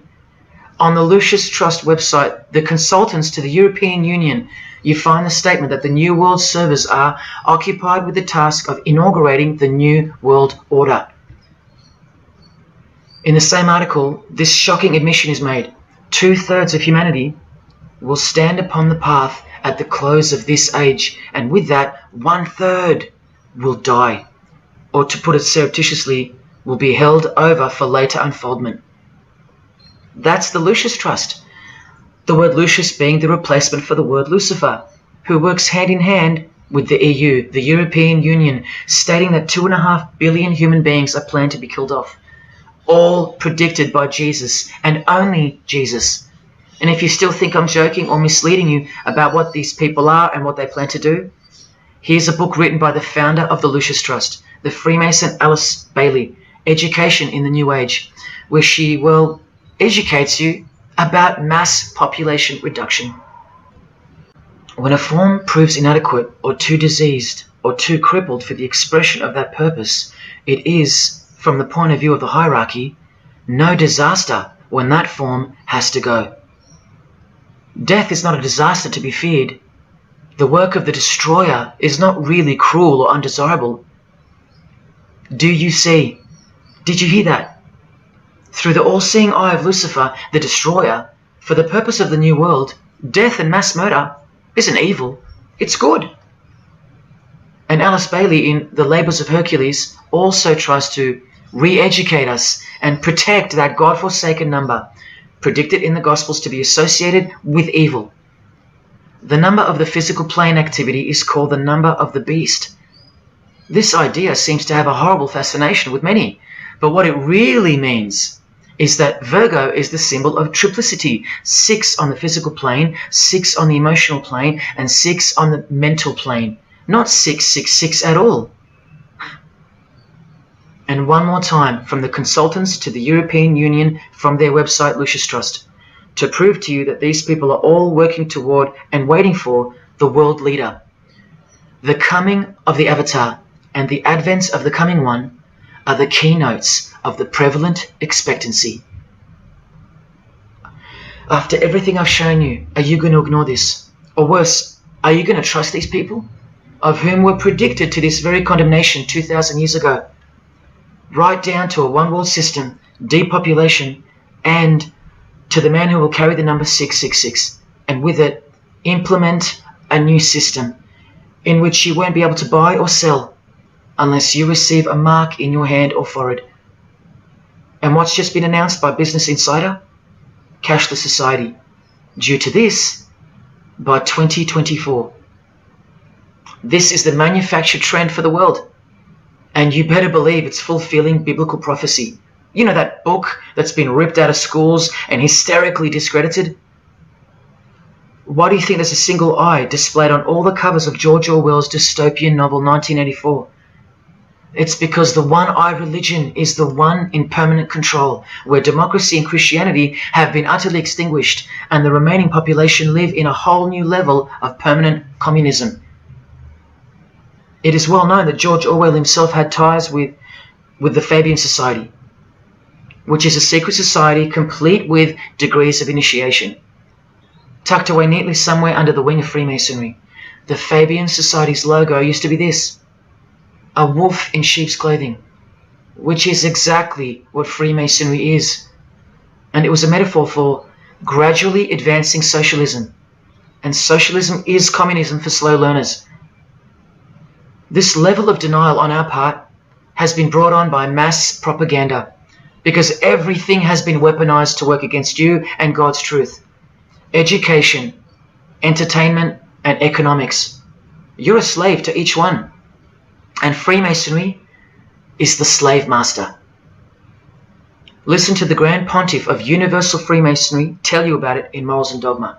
The blind force of the people is a force that must be economized and also managed as the blind force of steam. You are just blind energy to them, made to be enslaved. This force must have a brain. Who do you think the brain is? Freemasonry is the brain, obviously. And he's saying that we're just the body parts that move to its will. Look, these are some pictures I took of the local obelisk in my town. An erect phallus hidden in plain sight. See how the cube at the bottom is rough? In Freemasonry it's called the rough ashlar stone. Well, watch this from Morals and Dogma. The rough ashlar is the people, rude and unorganized. Once again, you can see what this secret society secretly thinks of you. Now see how the stone built on top is smooth? That's called the perfect ashlar. The perfect ashlar is the state, the rulers. Yeah, the one-eye sex cult of Freemasonry, which hides its master, Satanism. Now, where is this brain taking us? Remember, this guy is the general who fought against the United States forces to uphold the institution of slavery. And the Grand Pontiff of Universal Freemasonry, who calls you the vulgar herd and the ignorant multitude, and admits that, yes, unbelievably so, Lucifer is the light bearer. This is the highest authority in Freemasonry, the secret religion of all our leaders and idols. Believe it. Now listen to this. The papacy and rival monarchies, all that will become the heritage of the temple, meaning the temple of Freemasonry. The world will soon come to us for its sovereigns and pontiffs. We shall constitute the equilibrium of the universe and be rulers over the masters of the world. They're gonna own it all. And it's true, the papacy and the monarchy have fallen into their hands. All Freemasons now. This is a 150-year-old book, so you can see how far ahead they plan, while we stay ignorant. How do you suppose that they won't achieve the New World Order? The New World Order of death. Of combined and systematic movement and effort, the great revolution prepared for by the ages will begin to march.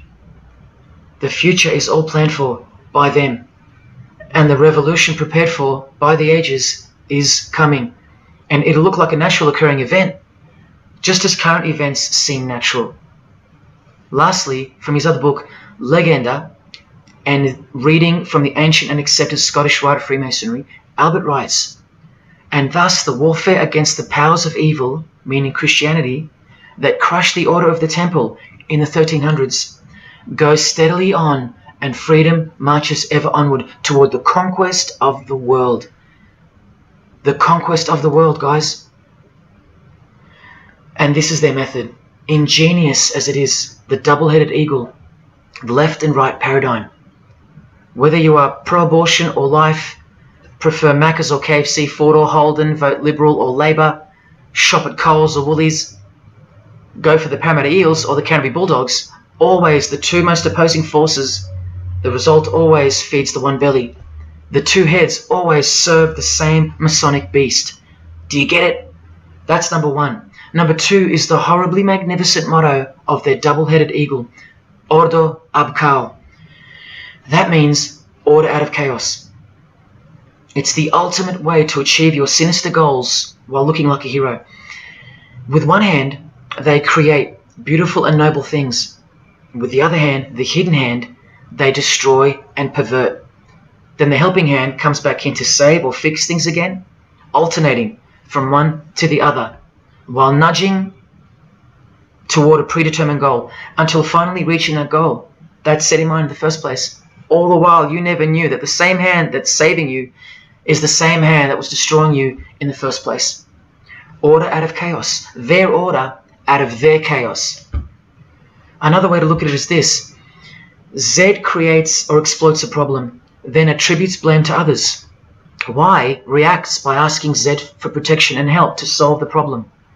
Z offers the solution that was planned for by them long before the crisis occurred. Ordo ab Chaos, order out of chaos. Now you can change Z and Y to suit any scenario. For example, your best friend who wants to sleep with you creates or exploits a problem, then attributes blame to others. You react by asking your best friend who wants to sleep with you for protection and help to solve the problem. Your best friend who wants to sleep with you offers the solution that was planned by them long before the crisis occurred. Each time your best friend gets closer and closer to you until eventually they're in your bed. How about your employee creates or exploits a problem, then attributes blame to others? The employer reacts by asking the employee for help to solve the problem. The employee offers the solution that was planned by them long before the crisis occurred. The employee eventually gets the promotion. But this is the way I really want to put it. The government creates or exploits a problem, then attributes blame to others. The population reacts by asking the government for protection and help to solve the problem. The government offers the solution that was planned by them long before the crisis even occurred. This is how the Great Revolution, prepared for by the ages by the Freemasons, will begin. So who's going to warn you? Even modern Christianity is steered by Freemasonry. Hillsong won't warn the sheep about Freemasonry and the one world government. What, the Hillsong senior pastor who wrote these books and lives here? No chance. Did modern day Christian heroes like Billy Graham warn you about Freemasonry? Well, no, because here he is giving the Master Mason grip to other Christian giants like Paul and Jan Crouch, all Freemasons. Here he gives the same third-degree handshake to former President Harry Truman, and here to a Muslim Freemason. Billy is listed as a Freemason in the 33rd degree Albert Mackey's History of Freemasonry by the publisher on the inside flap. Billy's son, Franklin Graham, also won't ever expose Freemasonry because he's too busy eating at Voodoo Donuts, where they sell these donuts and these pentagram donuts. More Christian heavyweights like John Hagee or Hagee throwing up the devil's horns. He'll never preach against Freemasonry. Neither will all these world-famous pastors throwing up the devil's horns. Do either of them expose Freemasonry or the fact that it's the driving force behind the one world government, all predicted by Jesus? Of course not. What about Christian radio or the Christian music scene? No, not a single word of warning whatsoever regarding the satanic church that lives and breathes all around us. Freemasons like Bono, wearing the Christian name tag, his whole band of Freemasons. Bono too should know better than anyone that a one world government is a trap as foretold in the Bible. But Bono supports it. Oh yeah, he works for it. Just like the Masonic Pope does.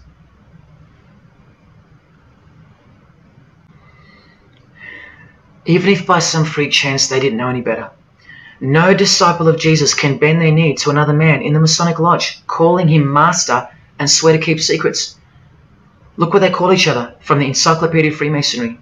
Master Mason, Grand Master, Most Eminent Grand Master, and the most appalling title of all, Most Worshipful Master. Most worshipful. Do you see how extra diluted the Christian Freemason has to be when Jesus said, "Do not be called master, because one is your master"? And what about all those oaths? Don't worry, Jesus covered that too. What I tell you is this: do not put yourself under oath at all, but let your yes mean yes and your no mean no. How's that for an idea? But the Freemasons' yes means no, because they all swear to lie and conceal from the first degree initiation all the way through. What is whispered in your ear, proclaim it from the rooftops. That's Jesus. You see the contrast? How precise he was and still is. You think Bono and the Pope don't know about the Masonic calendar and how it's not the same calendar as ours? From the Encyclopedia of Freemasonry, the real date of the world is found by adding 4000 to the Vulgar era. This whole Christian era is vulgar.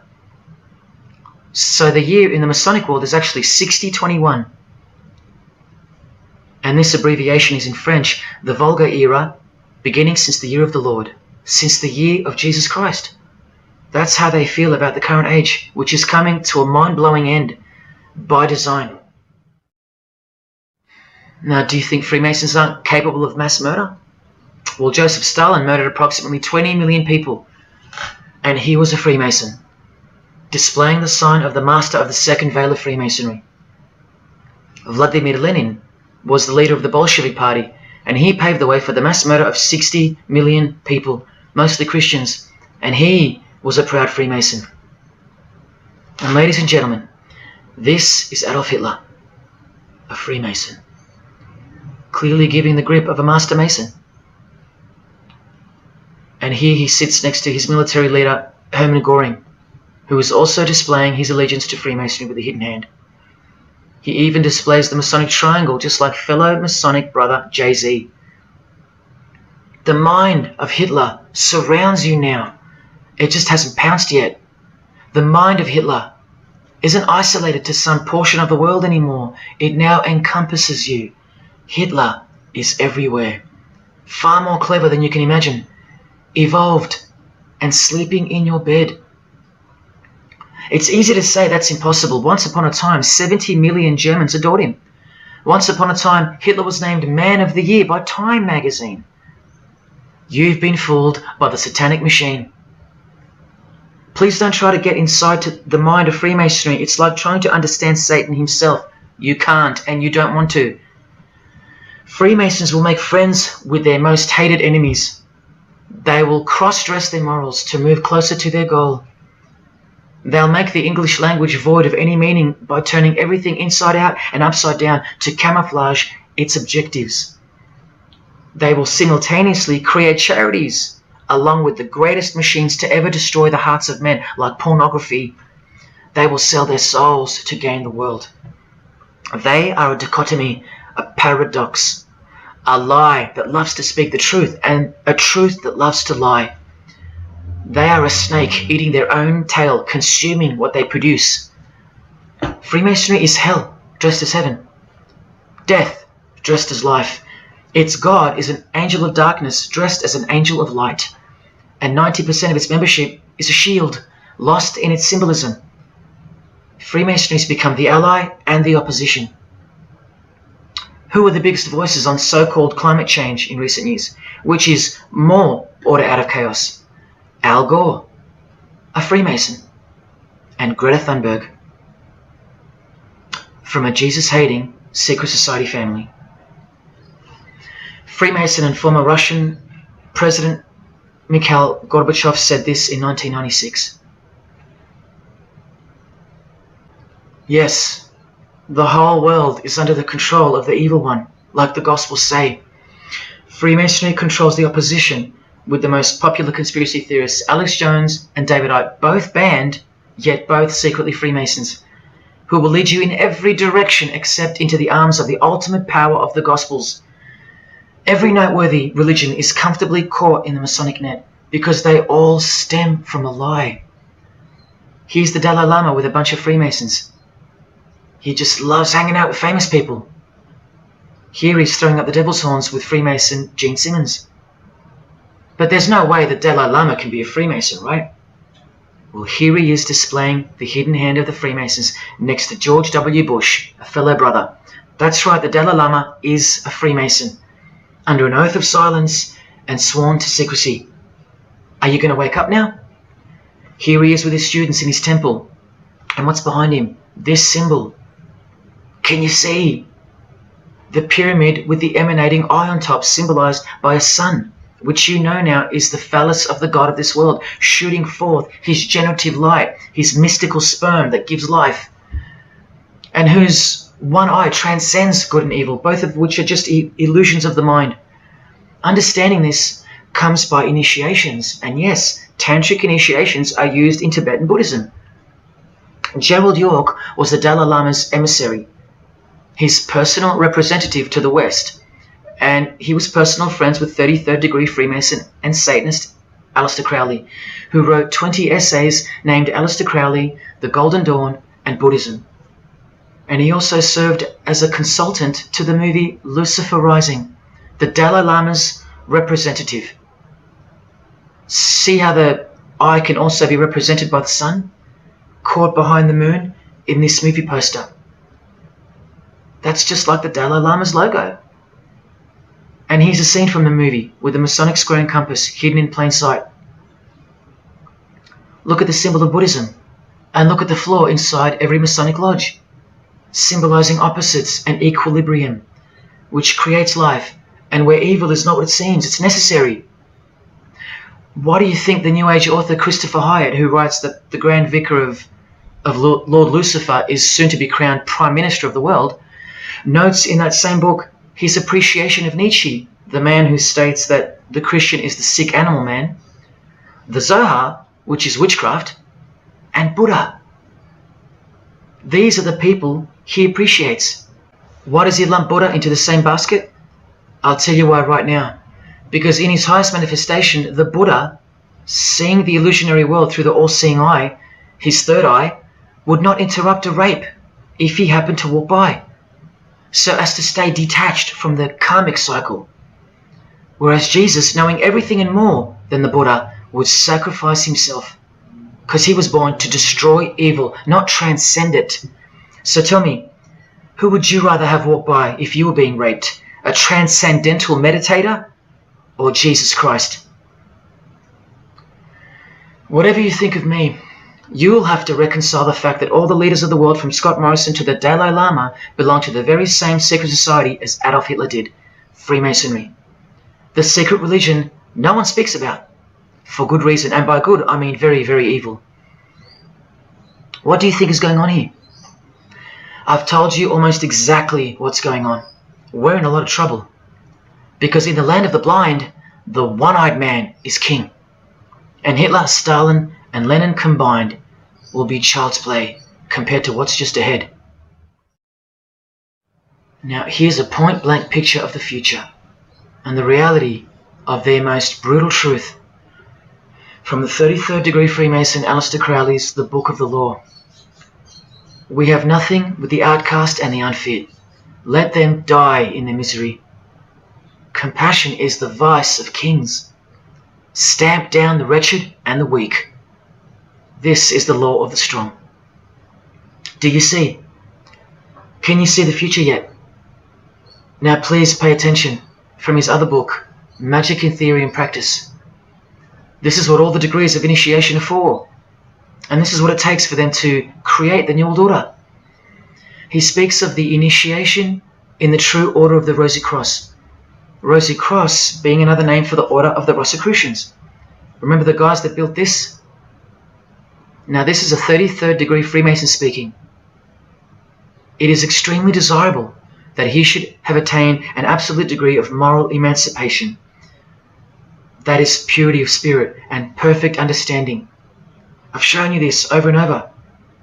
Because the world is full of evil, they mimic the morals of nature, because they are the true morals of the true God of this world. That's purity to them. That's true honesty and perfect understanding. Evil is good. That's the moral emancipation he's speaking of. Now watch this and brace yourself, because this is the future. There is a magical operation of maximum importance, the initiation of a new eon. When it becomes necessary to utter a word, the whole planet must be bathed in blood. This bloody sacrifice is the critical point of the world ceremony of the proclamation of Horus, the crowned and conquering child, as Lord of the Eon. I've shown you that secret societies participate in the science of blood rituals. Well, this is what it climaxes into, a massive blood ritual in the name of the new Eon, the new age, which revolves around a divine plan not of this world, as confessed by all of them. You are not who you think you are. You are not where you think you are. Do you see it? Can you fathom? And what blood means in this world? So much more than what you may have known before now. Blood sacrifice is of the utmost importance. It's what the beings in the other realm require, desire. We can't fully understand it. But do you see how the blood sacrifice of Jesus Christ takes on a whole new meaning now? A very real meaning. And guess what? Because of it, the good guy really does win in the end. You either fall under the blood of the world or under the blood of him. There is no middle ground. Now you can begin to understand why they hate him so much. Because that's why he was born into the world of flesh, to produce blood of his very own. Not by means of perishable things were you set free once and for all, by the payment of ransom money, but by costly blood, by the one who was visibly manifested at the closing years of the times, for your sake. That is the truth. Do you think it's just a coincidence that this is the last age before the long planned for new order of the ages? That's ages, plural. That means forever. That's the plan. That's why the Gospels say that he was visibly manifested at the closing years of the times, at the end of this last age. In the book 1984, George Orwell told us, if you want a vision of the future, imagine a boot stamping on a human face forever. I've shown you that this so-called New Age is in actuality a new satanic age. And it's not really new at all. It's very old indeed, it's ancient. But like I said, its progress was derailed by the appearance of Jesus on the human scene. Now I'll prove to you that the New Age is an old religion. Novus Ordo Seclorum is part of a quotation taken from the Roman pagan philosopher Virgil's fourth eclogue, which was borrowed by him from the Sibylline records, which were ancient prophecies delivered by an oracle through witchcraft or divination. That's where the phrase Novus Ordo Seclorum comes from. Now look at what the full phrase actually says. A mighty order of ages is born anew. Both the prophetic virgin and Saturnian kingdoms now return. Now a new progeny is led down from the lofty heavens. Favor, chaste Lucina, the boy soon to be born, in whom the iron age shall come to an end, and the golden one shall arise in the whole earth. We've just been told that the New Age is a Saturnian kingdom which returns, so it's been here before. Next we see that a new progeny, meaning a new seed, a new race, there's that race again, is coming to earth. And that a boy will be born who will bring the Iron Age, which is the age we're currently in, to an end. And that the Golden Age, the New Age about to begin, will again arise over the whole world. Now what is the Saturnian kingdom? Well, for starters, this is a band called Saturnian Mist. And here on their front cover, we have a reference to magic. Then we see by the singer's shirt, they're Satanists. Then with his other shirt, we see the connection once again between the inverted pentagram of Satanism and the one eye of Freemasonry, the secret religion of the who's who of planet Earth.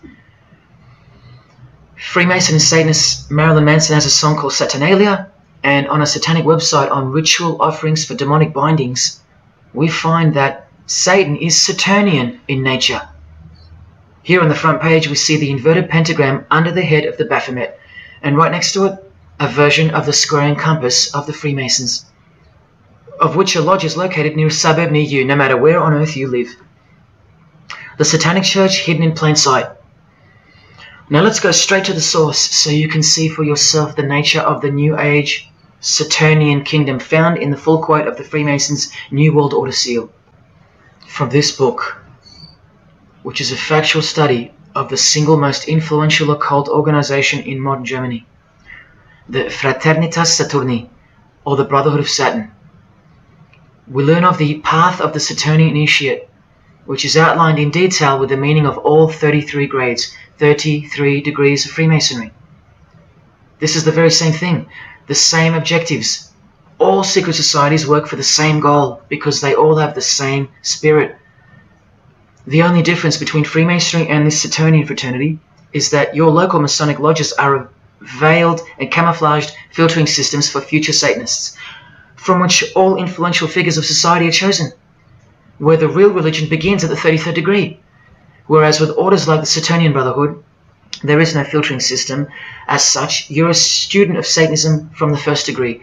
That's why Satanism's takeover would have been impossible without international Freemasonry. The Saturnian teachings include sexual mysticism, sex magic, and Nietzschean Thelemism. Nietzsche, remember the guy who says that Christians and the mindset to help the weak makes up the sick animal man? The guy who wrote this book and doesn't believe in good and evil. And Thelemism from 33rd degree Freemason, who says that in this book that to initiate the New Age, the whole world must be bathed in blood in a bloody sacrifice before man can accept the law of Thelema. Nietzschean Thelemism. That's what the New Age Saturnian kingdom, from which the Freemasons took this phrase from, actually looks like. This factual study on the Saturnian Brotherhood is filled with references to Lucifer, Satan, magic, sex magic, blood, sacrifice, the number 666 as mentioned by Jesus Christ himself, and of course, Freemasonry. The secret society that all of our politicians and entertainers belong to. And what's the demonic sigil for Saturn? The Masonic square and compass. Are you going to snap out of it now? When you see a beautiful sunrise and smell the fresh air, or hear a great song, or see a great movie, are you going to forget where you really are? When you hear people using Jesus Christ's holy name as a cuss word, are you going to forget where this phenomenon really came from and why it's taking place? Now that you've seen how actual and bona fide the reality of 666 is from their own mouths and symbols, let me show you where else it's revealed. Do you see these Roman numeral numbers down here? They add up to 1776, the year that America officially became the country we know of today. And also the year of the birth of another secret society, which was absorbed into Freemasonry after it was banned in 1785. But look, the base numbers. M is 1000, C is 100, and X is 10. All you have to do is subtract the base numbers. 1776 minus 1000 minus 100 minus 10. Or simply remove the Roman numerals which represent the base numbers. No, I'm not playing tricks on you. Neither are your eyes. But someone else is. Now that you've seen the prevalence and seriousness of this horrid number, now that you've seen what you've seen, I can show you where else it appears. This figure is represented by the numbers. To make this work, they had to remove the number 1 altogether and separate the 2. Of course, we'd be too dumb to pick up on it. But 789 minus 456 is this, multiplied by this lonesome 2. That's right. This dark and mysterious figure is none other than the long-anticipated Antichrist, the ruler of the Saturnian kingdom, which is on its way. And Australia has been steeped up to its neck in secret societies since the early 1900s. World Economic Forum logo, with this slash through the O's, is of course representative of the number of the ruler of the New Age, 666. The barcode is the primitive version of the worldwide system that Jesus predicted would revolve around the number of the beast. And as you can see, the base of every single barcode in all the world is 666. No matter if the lines are on the ends and in the middle are elongated or not. I found that out from the horse's mouth in an interview with the man who was commissioned by IBM to come up with a new way to automate data collection. There are in fact 3 sixes in the Google logo, which comes from this occult symbol. Coincidence?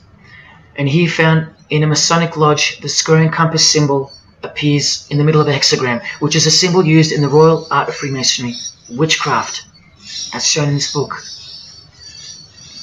Well, among other things, the hexagram itself can be broken down to quite clearly represent 666. This is a Masonic square and compass designed by the Manal Masonic Lodge, symbolizing world unity.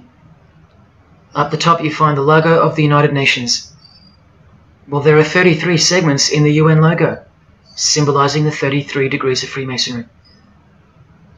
See this crop circle here, with the Masonic eye on top of the pyramid? I know nothing about crop circles and the phenomenon of them, but I know how many rays are coming off the eye. 33. 33 degrees of Freemasonry.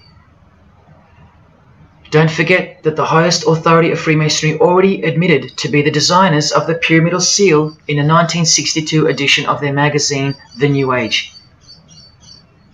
I've shown you how the inverted pentagram makes for the spelling of the word Mason in the same seal. Well, that same pentagram with the elongated top horns appears here in a European Union logo. an inverted satanic pentagram right in front of our eyes. Here's the European Union building architecturally mimicking the Tower of Babel. That was the very same tower that the God of the Bible destroyed thousands of years ago, according to the Bible, when Nimrod, one of the admitted founders of the original craft of Freemasonry, tried to unite the world under a one-world government. So this logo and this building design is a clear statement to the God who intervened the first attempt at a world government. This is England's Secret Service logo for MI5, with the word intelligence being symbolized by the eye of Lucifer, who was viewed as the most intelligent entity in existence by the secret societies. And this is the symbol for the Information Awareness Office. You know exactly who's in control, and now you know exactly what they want, and they will get it.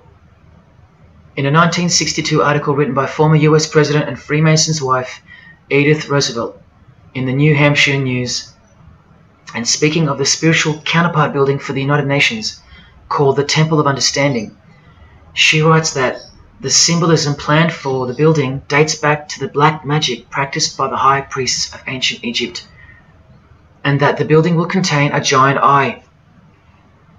You don't have to wonder why now, because you know why.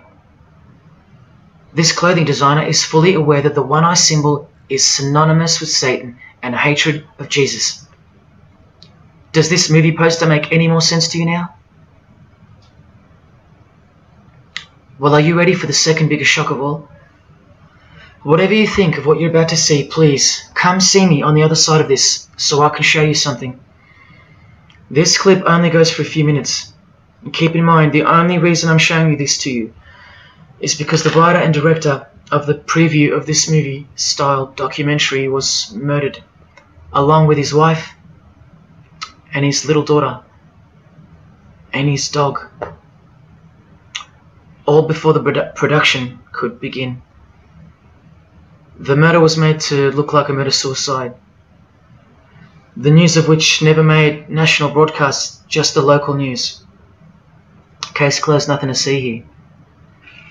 You have to ask yourself why. After so many movies with a dystopian, World War, totalitarian type theme, why was this movie so dangerous and strictly unacceptable for public viewing that a whole family would be murdered? Well, this movie was going to tell us about America's secret destiny. And one other thing which you'll see on the other side of this clip, an amazing thing.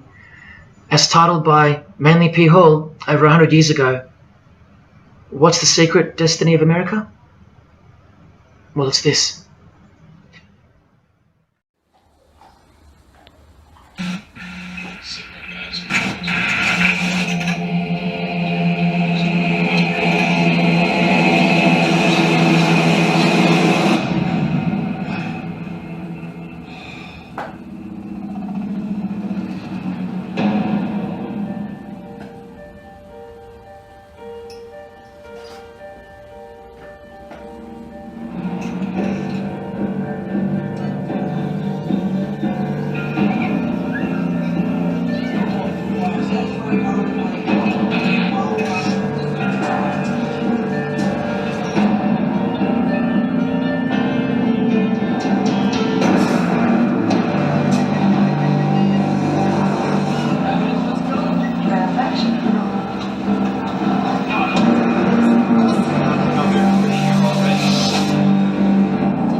What was David's hidden message inside the gray state?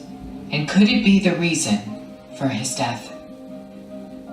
Perhaps the scariest part of Gray State's conceptual trailer is this character here, who appears to be operating a guillotine. David Crowley was very intentional in this frame of the movie.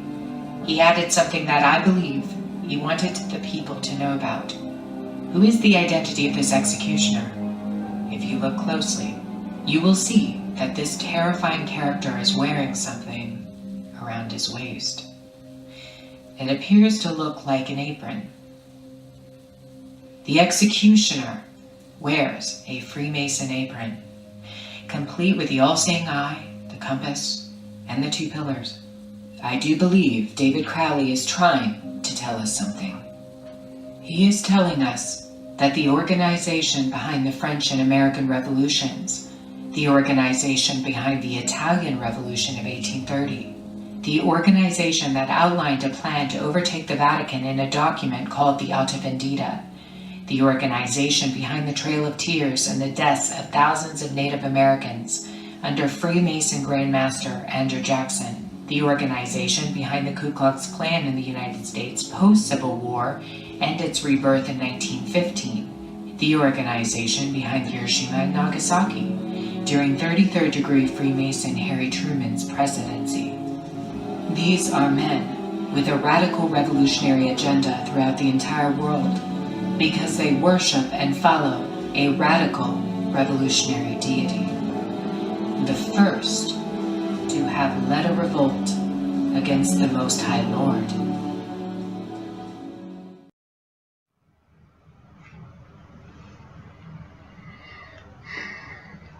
When I was in high school, coming from a completely non-Christian and non-religious family or background, I distinctly remember the first time that I decided that the Bible, or the New Testament, to be more precise, was definitely not true. Made up, fairy tale, whatever. It was one verse, one scripture that to me at the time proved unequivocally that it wasn't written for our time.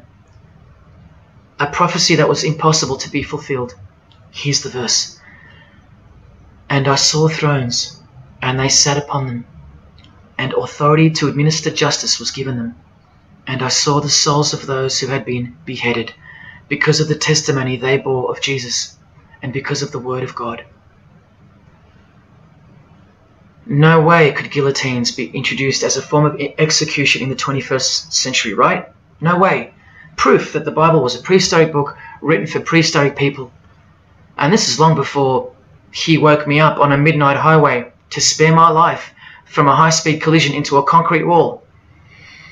Ladies and gentlemen, in 2021, like the smartphone or the smartwatch, this is called the smart guillotine. Built by Chanel. You know, the perfume and clothing and accessories brand for the rich. What on earth does a perfume company have to do with chopping people's heads off? Well, I thought I told you that all of this is just the tip of the iceberg. I wonder who really owns Chanel. Well, here's their logo, and there is an eye in the design. And have you seen their drip design? How odd. Welcome to the real world. You ready? This is from a legislation archive from the Georgia House of Representatives in the 1995-96 sessions. This is Bill HB 1274 on the death penalty, guillotine provisions. How far along are we into enacting these bills worldwide? I don't know. Maybe they've been enacted already. But I just want to show you that in 1995 the ball was already rolling. Another ball that's rolling are the 7 universal Noahide laws.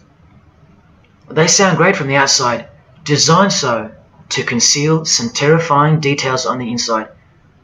Firstly, they were signed into US law in 1991 by George H.W. Bush on March 26. Here's the bill and resolution. It was named Education Day. As you can see in the details of Resolution HJ 104, they are the 7 Noahide laws, resolved by the Senate and House of Representatives of the United States of America in 1996. Every single president since H.W. Bush has annually re-signed this resolution. Many world leaders have called for the acknowledgement and observance of the 7 Noahide laws, including the President of the European Union in July 2014 and the Australian Governor-General Michael Jeffrey in 2008. And this will be international law. So what's the problem? Well, just for starters, the law against idol worship will include, quite specifically, the worship of Jesus Christ as the Son of God, which the Noahide laws will classify as blasphemy, and the punishment for transgressing the 7 Noahide laws and for blaspheming the ineffable name of God by calling Jesus God is decapitation. I'll let you take that in for a second. This will be governed by a world court with no possibility of appeals. Something like this, an international Sanhedrin. Who do you think is truly behind these laws? Well, I can show you that right now. Here is the bill being signed into law by H.W. Bush, and here is their signature hidden in plain sight, the hidden hand of Freemasonry, displayed by this sinister and gloating looking individual. And you know what Freemasonry is a cover for now. Who do you think designed the guillotine in the first place? This guy, Joseph Guillotine, a Freemason. Still don't believe in the prophecies of Jesus Christ? You're still in denial?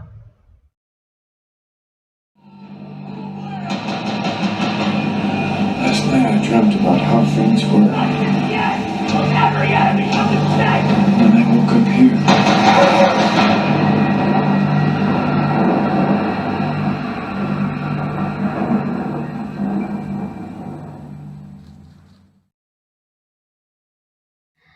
Well, that's why the director was murdered.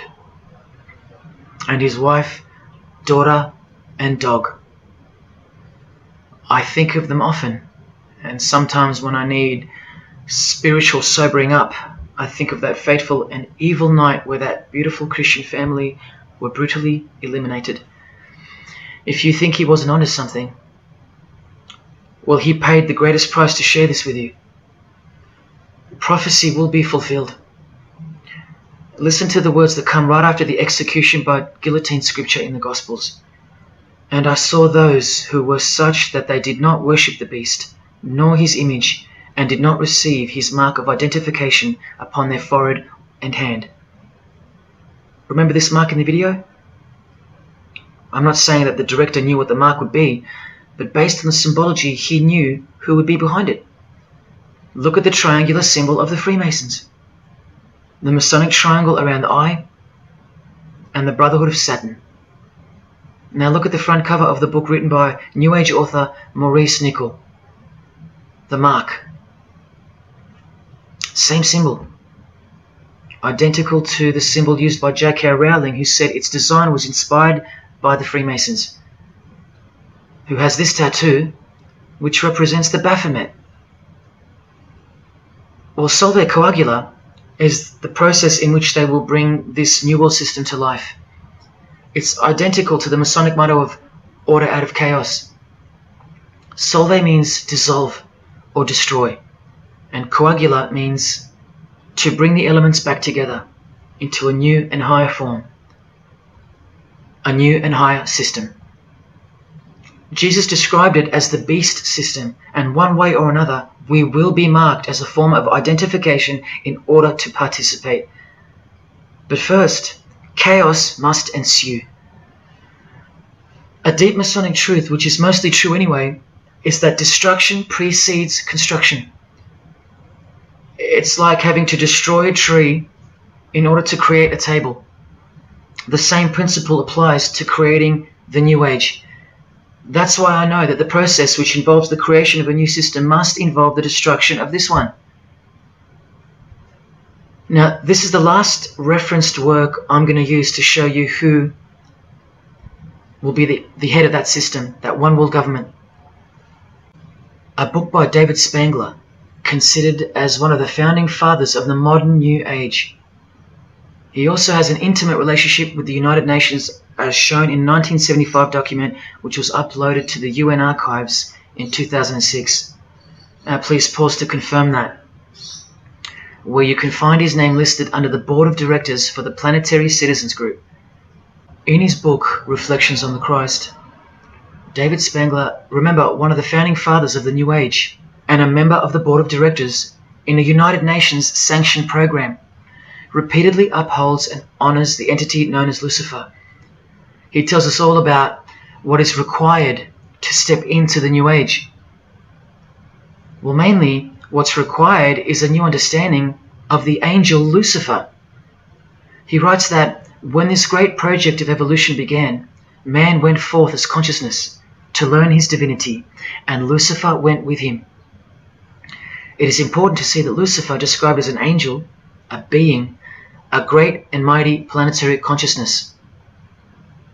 He says that, just like in Halloween and trick or treat, if the person offers a treat to Lucifer who knocks on his door, and the person says to Lucifer, "Come in, and I will give to you the treat of my love and understanding, and I will uplift you in the light and presence of the Christ," Christ meaning my outflow, then Lucifer becomes that being who carries the ultimate treat, the light of wisdom.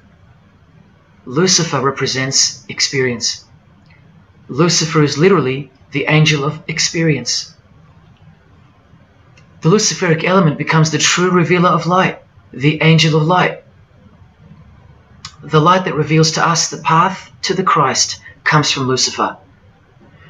The Christ that he refers to obviously is the Antichrist spirit, who will eventually manifest on earth as one man. But for some odd reason on page 60 he feels compelled to clarify that he was only joking once when he said maybe to enter the New Age we all need to take a Luciferic initiation. Well, that's definitely no joke. That's right, Lucifer is the savior of the secret societies. The solar system was the manifestation of the consciousness of a very great being known as the Solar Logos. And if we go back to the secret society of the Brotherhood of Saturn, we read that mankind will be able to take a measure of egocentric power from the Solar Logos. In this way, Lucifer is the savior of humankind.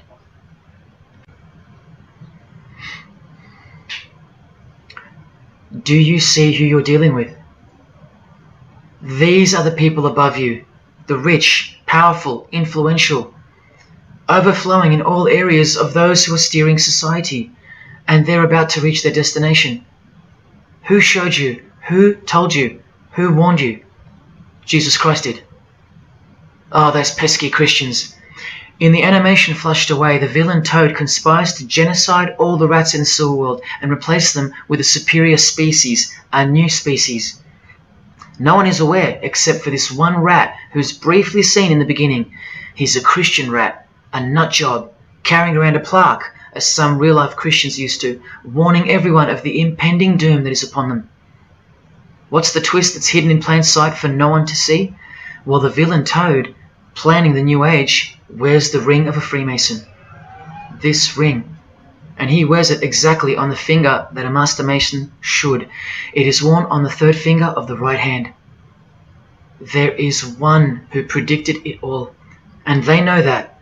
That's why he's been so thoroughly discredited, or so it seems. Yes, the nutjob Christian was right all along. Remember one last thing before I close. From Masonic New Age author Christopher Hyatt, who spoke of the well-planned-for and long-awaited invocation of the Prime Minister of the world, when he wrote in his book, a massive truth that I wish with all my being that you would grasp. Both satanic cults and Christian fundamentalists are closer to seeing the truth than most normal people. The world has always been at war, a spiritual war from the beginning. And if you don't know it, then you're losing the battle. The Gospel tells us so accurately that the enemy we wrestle against is not made of flesh and blood, but it is made of spiritual forces of evil in heavenly realms. That's where the real war is being waged, in the spirit. And now that we know what secret societies are and what they've tapped into, we can rest assured that that statement from the Gospels is true. That's why the common denominator between all of the secret societies is the anti-Christian sentiment. You need to ask yourself why. Why the negative obsession with Christianity? It's not as if Christians run the game. Freemasons have banned Bibles from schools. They teach evolution as a fact. Pornography is thriving. There are no Christian protesters left.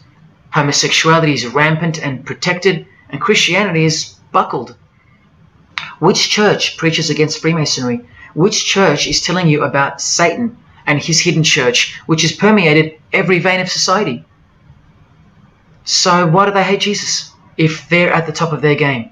Because Jesus Christ is real, that's why. And he left us prophecy that they can't escape. See, the more they win, the more they fall into the hands of the prophecies of Jesus and his Gospels. What a blessing for you, those who would grasp this as truth. What good news for you, and what a terrifying conundrum for them. If you've come this far, and you still don't care, or still unwilling to trust, then you deserve what's coming as a law of nature. Because you've been warned of all of it. The one world government clearly on its way. Cashless society, inevitable. The mark that each person will receive, without which you won't be able to buy or sell or participate in this world. And the manifestation of the name, the number of the name of the one who will implement this system. 666. All of it is coming to pass. Inescapable we are from him. Everything and everyone will fall back into his hands, where he will finally separate the goats from the sheep.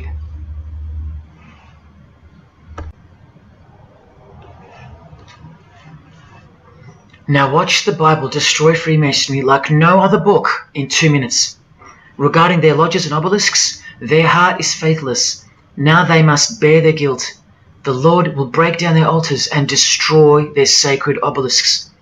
And speaking of the bloodline that gave birth to Jesus, God says, "You shall not set up for yourselves a sacred pillar, which the Lord God hates."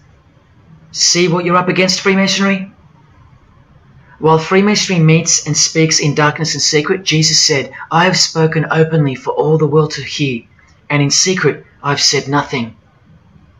Freemasons are known as builders. Well, the stone which the builders rejected has become the cornerstone. Everyone who falls on that stone will be dashed to pieces. Anyone on whom it falls will be crushed. Every Masonic lodge is built so that all the members face the east. Who are these men with their backs toward the temple, facing the east and worshipping the sun? It is detestable. Freemasonry does evil in secret with their hidden hand, but they blow a trumpet over the hand that does good. But Jesus says, when you give to the needy, do not let your left hand know what your right is doing. Your good deed must be in secret, and your Father who sees what is done in secret will reward you. You can't become a Mason if you're broke, blind, maimed, or have a criminal record. Jesus said, but when you give a banquet, invite the poor, the crippled, the lame, the blind. Freemasonry takes pride in its secret rituals and is hungry to rule the world. The Gospels say that their destiny is destruction. They make appetite their God. They take pride in what should bring shame. Their minds are set on earthly things. Freemasonry believes that the light is but darkness visible. The Bible says, woe to those who call evil good and good evil, who put darkness for light. And Jesus further said, if therefore the light which is in you be darkness, how great a darkness that would be.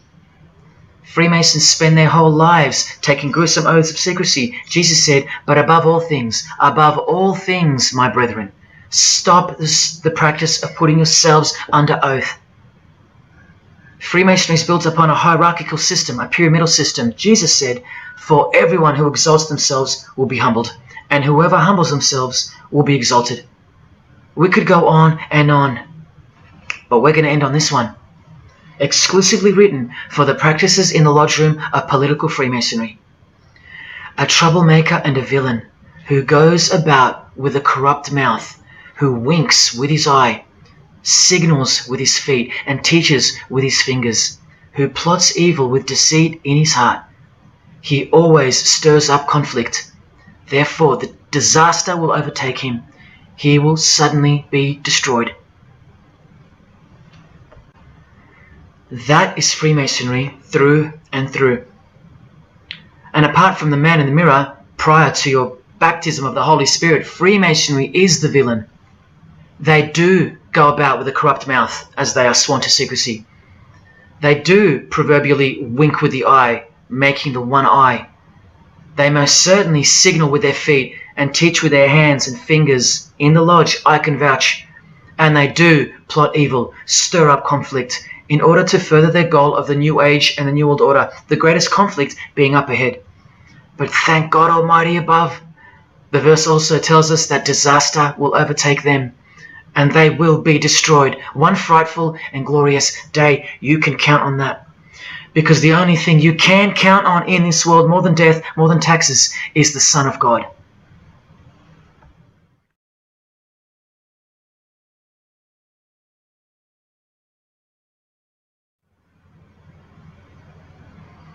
This is it. This is the last shock, and by far the biggest. If you ever needed intellectual proof that Jesus Christ is real and living right now, this is it.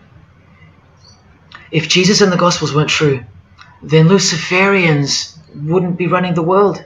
Atheists would, or some other version of modern man. Anyone, but not Satanists, not the passionate enemies of Jesus. If Jesus wasn't real, then so-called Satanists would be scattered here and there over the world in little local covens by silly teenagers rebelling against society and living in their own la-la land with their own little make-believe devils, being make-believe rebels. But no, people who believe that Lucifer is God run the world from top to bottom. They are dedicated to the core. They're highly sophisticated. They make the movies, they star in the movies. They write the songs, they sing and dance. They are worshipped as idols. They set trends, they live large, and they practice witchcraft, complete with sex magic and blood sacrifices. Why? Why do they do that? Why would they bother? Because witchcraft is real and has been since before civilization began, hidden from the vile multitude who have been stupefied by propaganda to the point that they don't believe in anything anymore.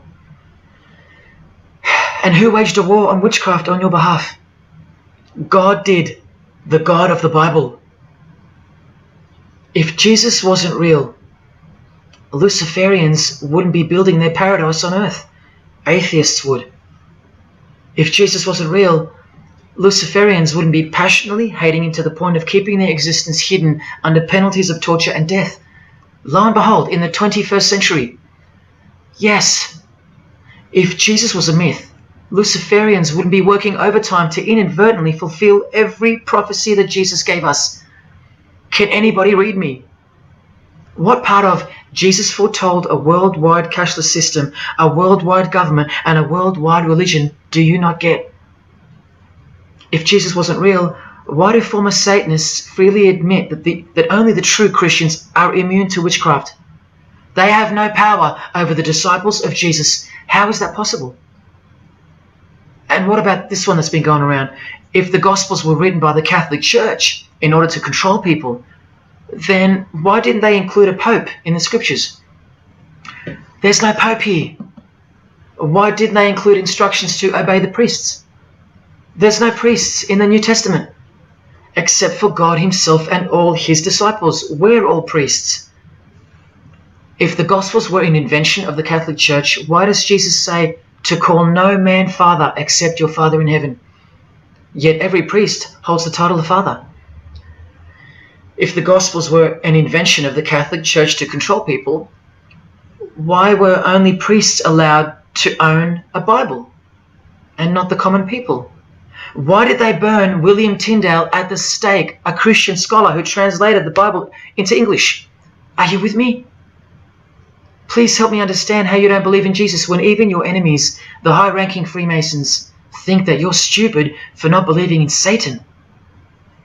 There was the first shock, which was the fact that an international secret society exists at all, and that all people in power, prominence, celebrities, they're members of it. That was the first shock. The second shock was the oaths they take and the rituals they perform. Decapitated heads, brains exposed to the sun, drinking wine from human beings' skulls, all done by the people you respect the most. Pretty shocking if you have any brains left in your skull and heart left in your ribcage. The third shock was the reason they took the oaths and performed the rituals, and that reason is that the secret society they all belong to is in fact Satanism. The fourth shock was the details of witchcraft and the details of the new satanic age, the Saturnian kingdom, where billions are planned for death to pave the way for a spiritual and technological utopia. But do you know what the biggest shock of all is? The shock that surpasses all of them combined. It's Jesus. Jesus is the shock. He's the shockwave, the reality and truth of Him. Because that changes everything. He changes everything. The greatest news you could never think up, that God left His abode to come here, a form of hell, manifest on earth, to be ridiculed and executed to save our sorry by taking a bullet for us. Don't worry, His second coming won't be so sacrificial. Better start fearing like you fear a cop and like you fear a judge. Oh, I know you tremble in front of them, but you don't fear God? Oh, how we love the darkness and sin. Possibly you, loved gossip, you loved sex and porn, you loved sodomy, you couldn't stop lying, you couldn't stop cussing, you loved your idols, singers, actors, sports people, sports teams, putting people who fart, smell and eventually die on a pedestal. You just couldn't cut yourself off from the ways of the world. Purity? Who wants to be pure? I have to be pure? I have to live holy? Stop sinning? That's so boring. What kind of God is this? To hell with that God. Well, do you like filth in your home? Do you?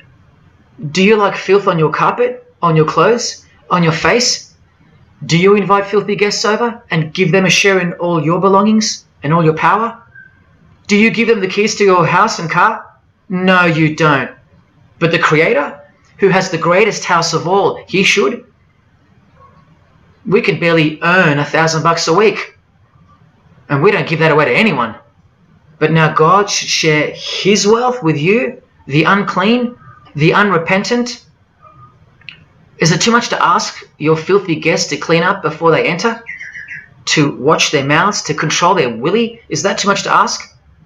Oh, but if God was real, what about all the children that die?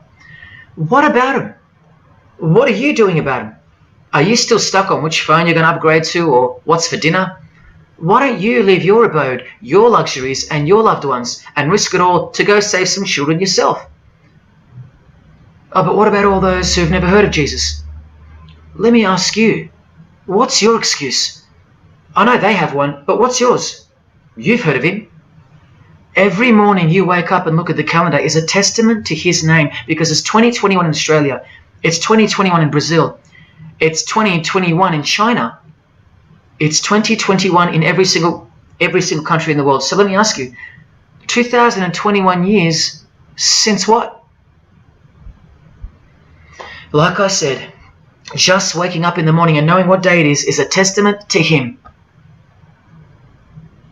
But if God was real, why wouldn't He just show Himself? Show Himself to who? To you? You can't even get on your knees and repent. You can't even hate sin and scream out to Him. So why would He? How do I get the girl if I don't ask her out? And if I do, maybe she rejects me the first time and the second. How bad do I want her? How hard will I try? Most haven't even knocked on His door. Well, I did. I just kept knocking and knocking, and then I started banging and banging. I refused to leave His porch. I lay there like a hungry puppy. But even when He answered the door, I did the runner, because He was too big for me, and I loved sin a little too much.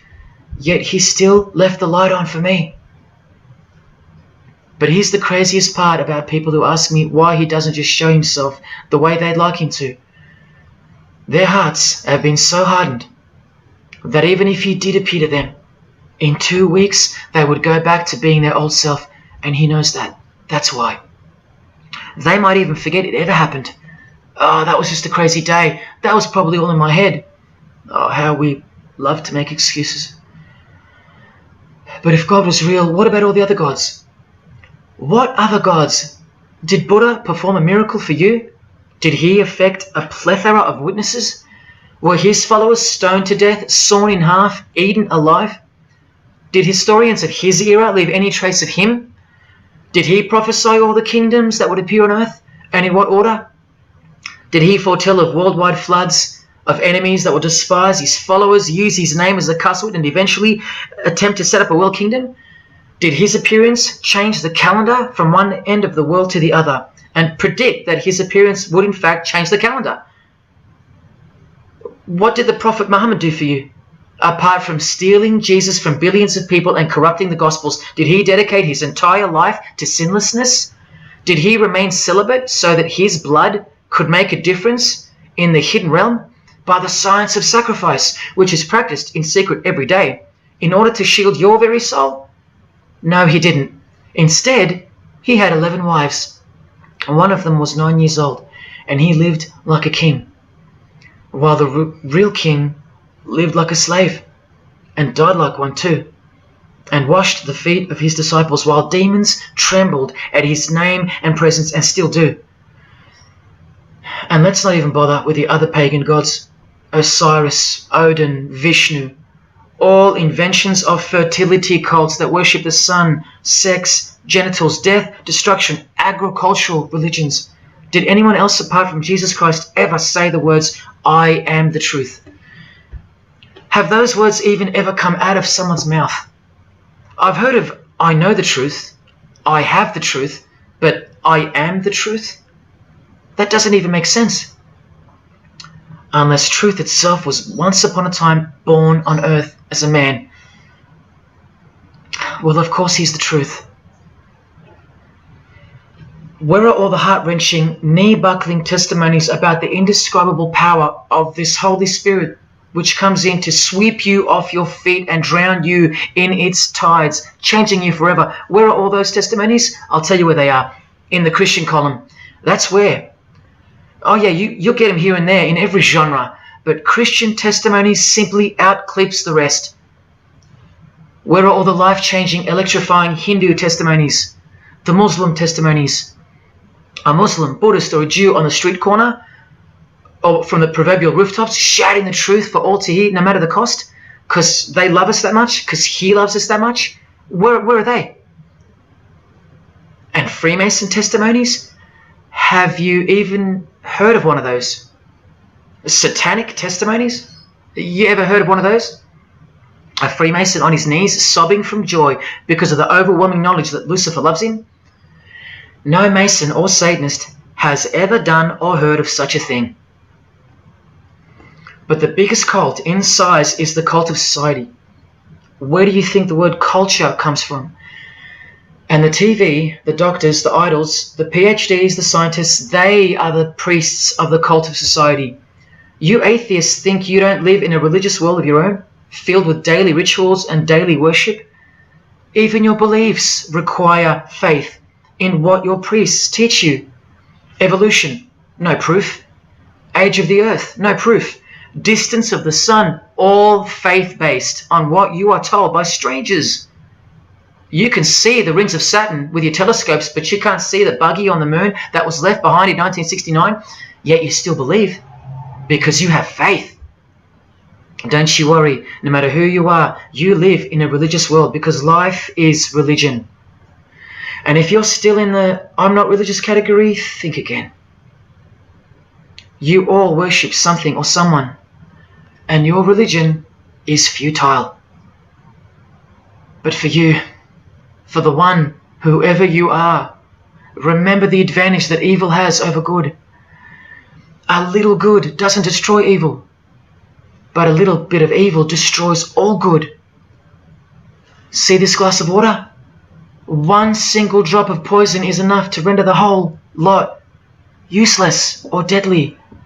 That means that 99% of the goodness and purity of that water amounts to nothing, all because of one single drop.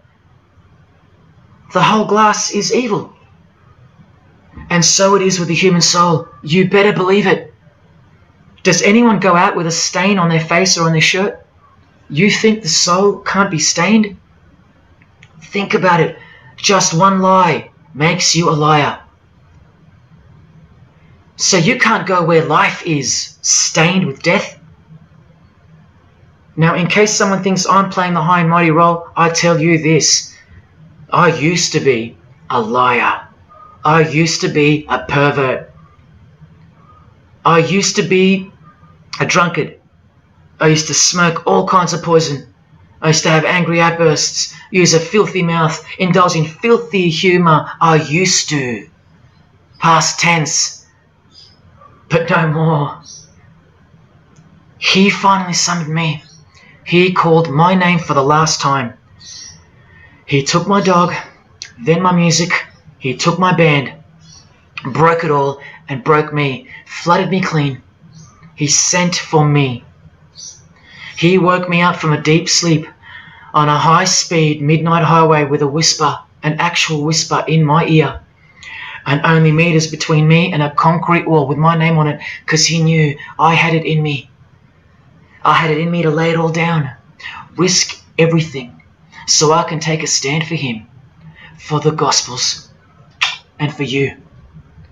Well, this is me taking a stand. Brothers and sisters, I did all this for just one person, and I'll be hated and mocked and worse maybe, so that that one, whoever you may be, will wage war on sin and believe. Don't let even one drop in. No matter what the distractions this evil world may place in your path, in order to bury itself and its poison in your heart, where it will take root and overpower the 99% goodness in you. Just like only a few find success in this world, even fewer will find the kingdom. It's far more difficult than winning X Factor, or making $1 billion, or reaching a 33rd degree of a secret society. It's as difficult as loving your greatest enemy. And that's just about impossible. But if you can figure out how to do that, then you found the road to life. And I hope to see you soon. God love. Jesus wins.